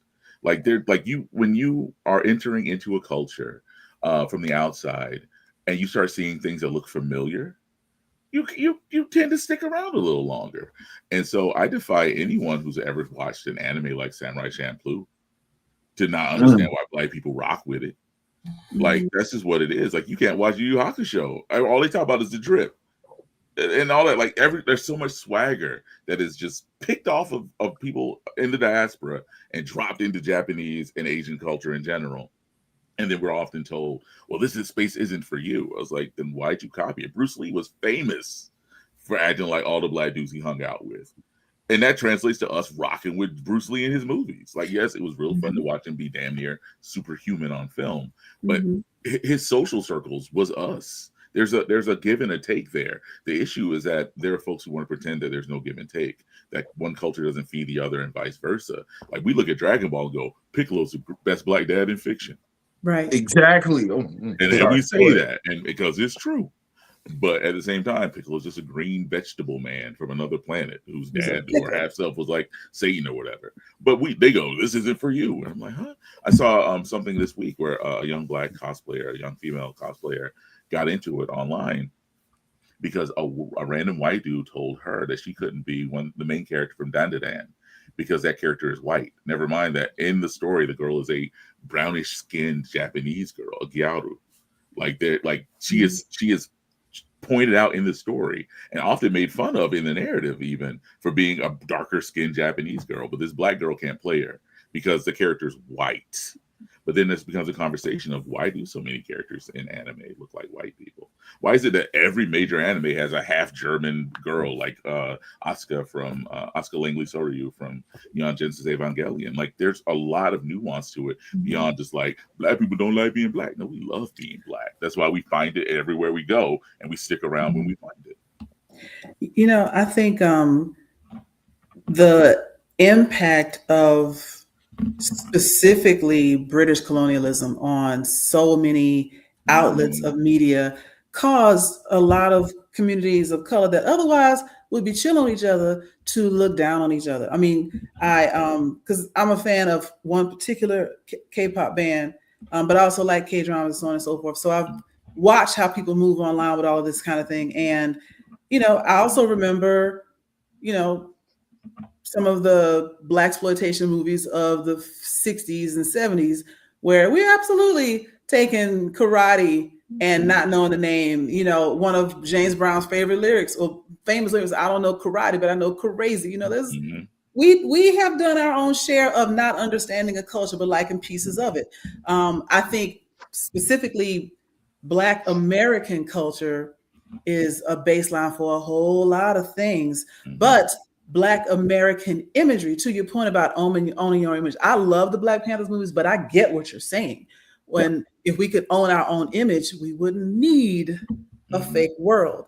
you know, and seeing people he would say love our rhythm, but don't want our blues, so on and so forth.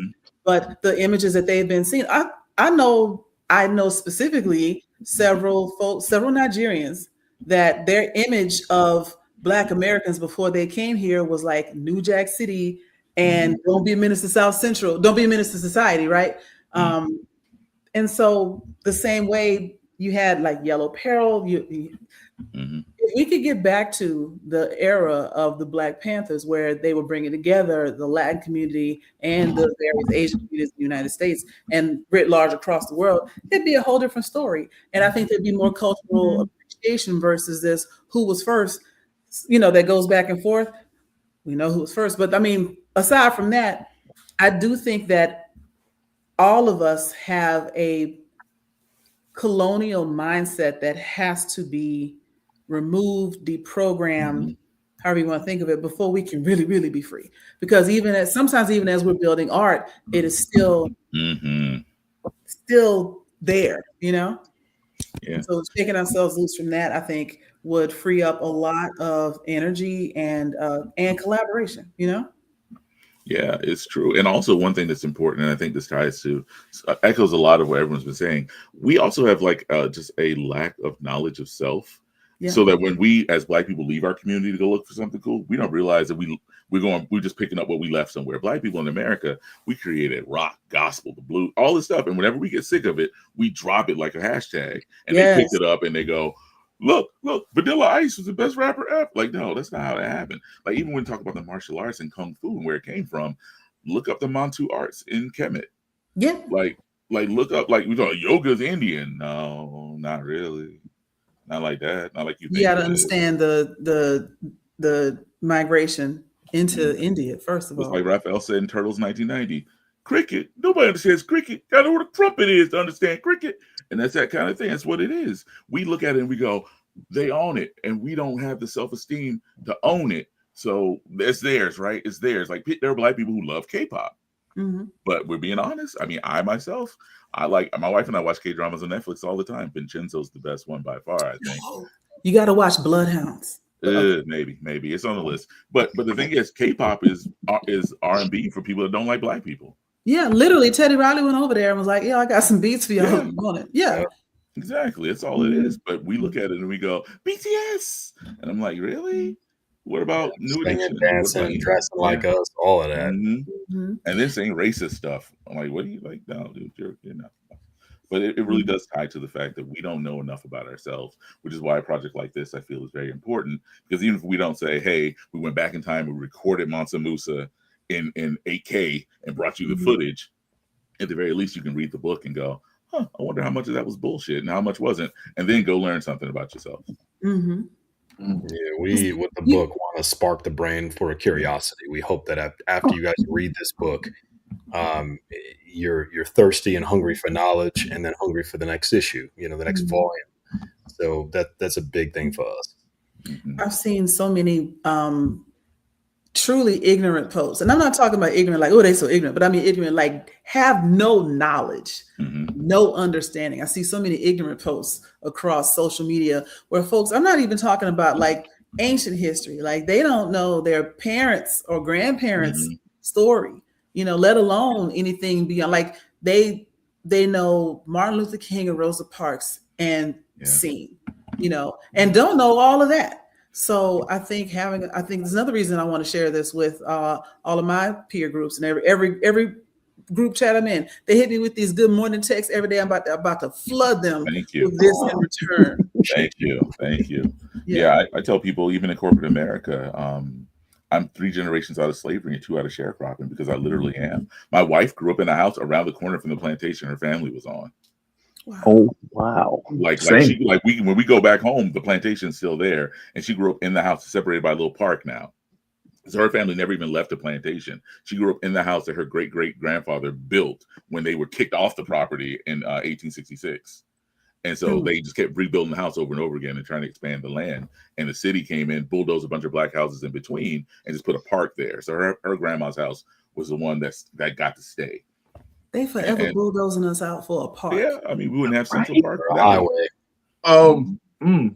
Speaking of joy, I don't know if you saw this, but I found out something about Six Flags. And I tagged you in it because I Before you was talk about hoping. that, look into that a little bit more before you talk Well, about that. it brought up this topic I wanted to bring up of like what you just said, like how they constantly destroy like black communities and things within this country and kind of take us apart is more than just like what we're saying. Like we can bring up Lake Lanier, how that was a black town, so many different quarries and lakes that used to be uh just things that were built for us by us that were just taken away because once we start doing good in this country, the other people look at us and say that's not fair and they want to take it away from us. But yeah, I wasn't going to talk about the 6 o'clock thing, but just kind of lead up more to the bigger picture of it all.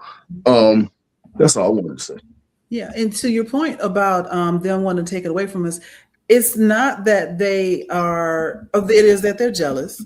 It is that they don't like to see it, but also it gives lie to the basis of white supremacy, which is their identity. If we succeed, they don't exist. And so they look at it and say, that's why it's such an attack to them.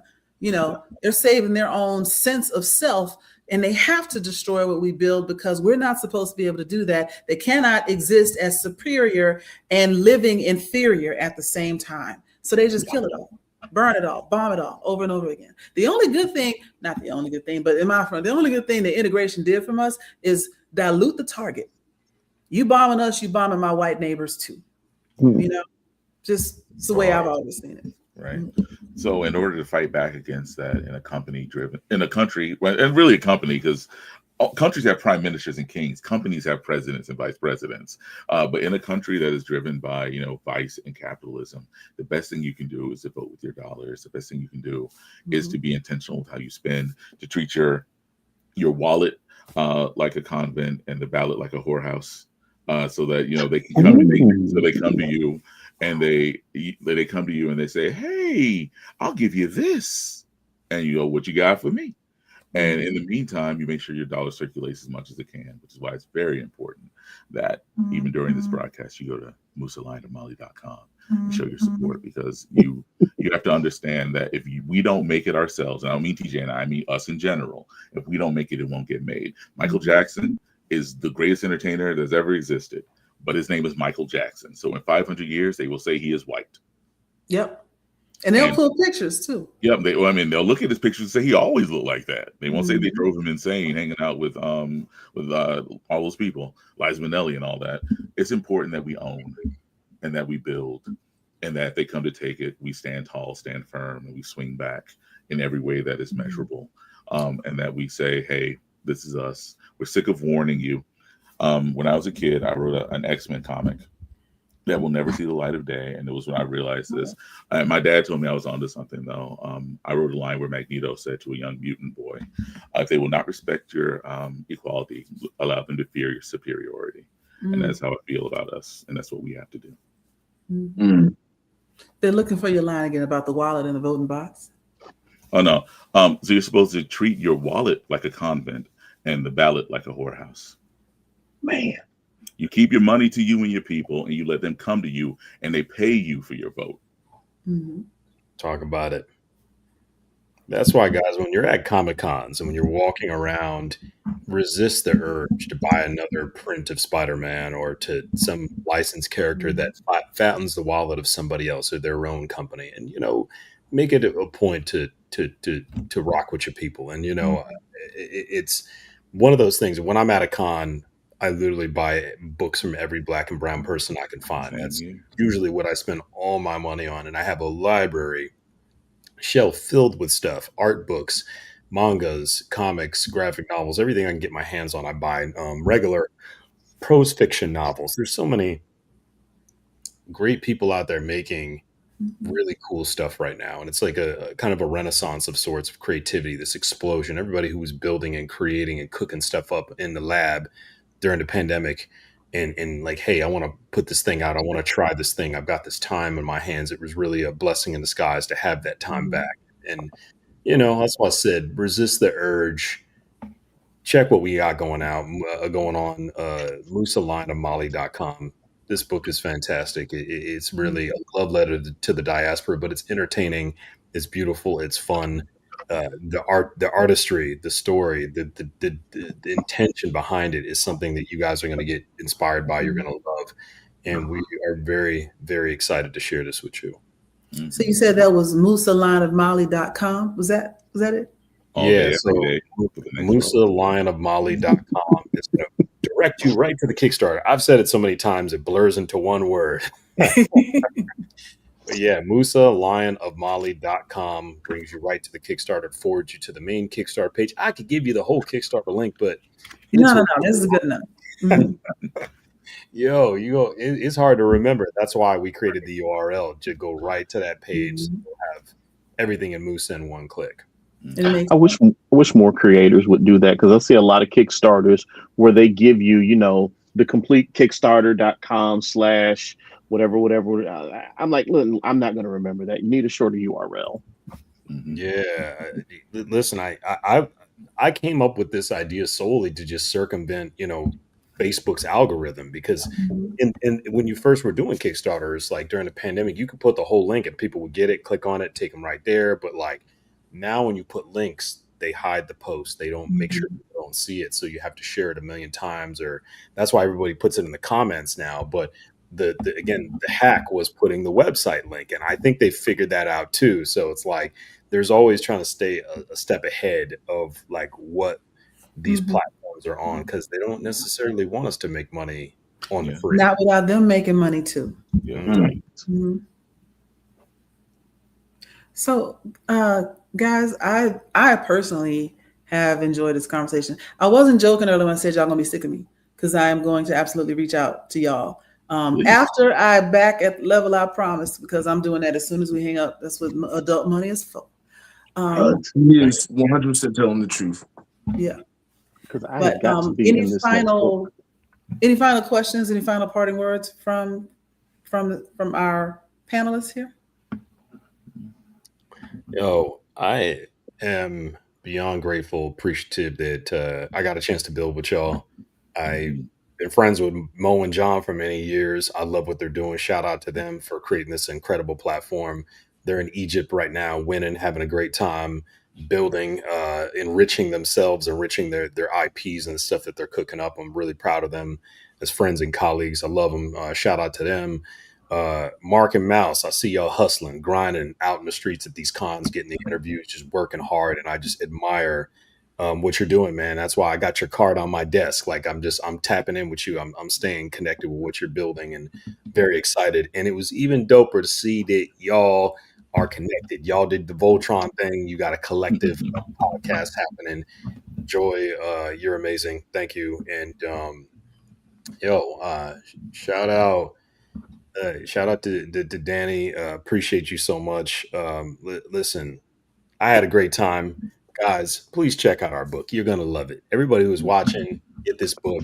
We have tiers as low as $5. If you can only do 5, then do 5. But if you can do 500, do that too. Anything in between. There's the entire library of Ray Comics stuff is available, digital, physical. There's T-shirts. There's a bunch of really cool stuff that we can't wait to get in your hands. Mark's got a copy of one of those books, which I absolutely, one of my favorites. Joystick Angels has music, so like we're trying to bring you some heat. So just invest in us, and we'll take you to the promised land. Most definitely. Nice. I want to thank everyone for an excellent conversation. I want to thank you all for welcoming me onto your platform as a newcomer. Like Joy said, I will also say y'all gonna be sick of me. This is the first major project, but I got a lot in the hopper. I have a lot of ideas I've been sitting on, and I've really enjoyed this process and this chance to grow in a different way, to challenge myself in a different way, and to see everyone in this space, to get to know what you all are doing, to see what you're building, to gain a new appreciation for the work that you do, not only evangelizing but also just owning the culture. Like it's part and parcel of what we're talking about. It's cool to be a fan. It's even more fun, and it's even more important to be on the supply side of what we're doing as content creators. So my hat's off to every one of you on this podcast and around the world that are taking the time to make sure people know what's going on, what's popping, and what's hot. And thank you again for having me.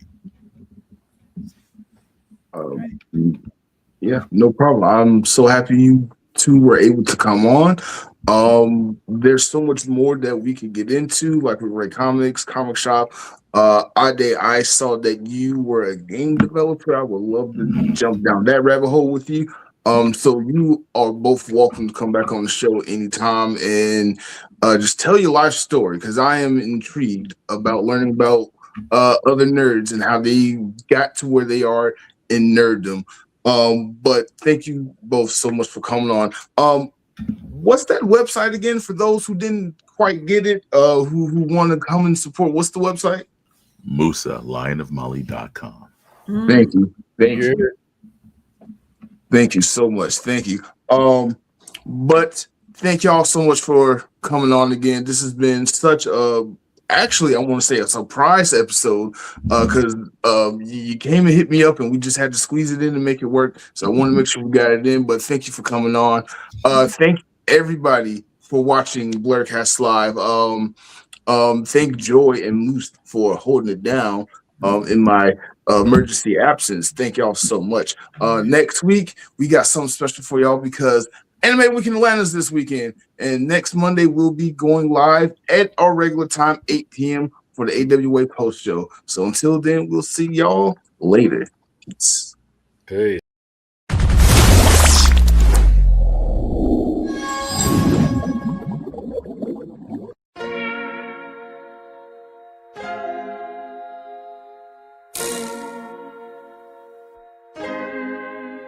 So many stories left to tell, even if we have to ourselves. Can keep history on the shelf. If they won't tell it, we will. If this the land of the free, it was a freedom then, when they annexed Hawaii and called it Cedar Lands, without any type of payment and no signing off. Called themselves a republic in 1894. 1.2 million acres overtaken from the native Hawaiians. When they resisted, the West retaliated in violence and erasure. The Hawaiian language is banned as part of colonialism's plan to expand, yeah. Stuck between a rock and a hard place. Multiple bombings of Kaho'olawe as a part of their ongoing war with Asia. Used it as a place for target practice. No consent or compensation. Colonizers call for annexation. No work out for all the locals. School will never let you know. So many stories left to tell, even if we have to ourselves. Can keep history on the shelf. If they won't tell it, we will. Too many stories left to tell, even if we have to ourselves. Can keep history on the shelf. If they won't tell it, we will. We will. So if you put Hawaii in a perspective, well, Black and Asian history is interconnected. Considering the fight with the Pacific, then of course, versus Asia, they was treated as a middleman for war, but didn't let the Western colorism run its course, cause dark skin was a sign of dignity to core. The land was taken in the name of capitalism, when prior to it was an actual kingdom. Clap back at the system. Stuck between a rock and a hard place. Multiple bombings of Kaho'olawe as a part of their ongoing war with Asia. Used it as a place for target practice. No consent or compensation. Colonizers call for annexation. No work out for all the locals. School will never let you know. So many stories left to tell, even if we have to ourselves. Can keep history on the shelf. If we won't tell it, we will. Too many stories left to tell, even if we have to ourselves. Can keep history on the shelf. If we won't tell it, we will. So many stories left to tell, even if we have to ourselves. Can keep history on the shelf. If we won't tell it, we will. Too many stories left to tell, even if we have to ourselves. Can keep history on the shelf. If we won't tell it, we will.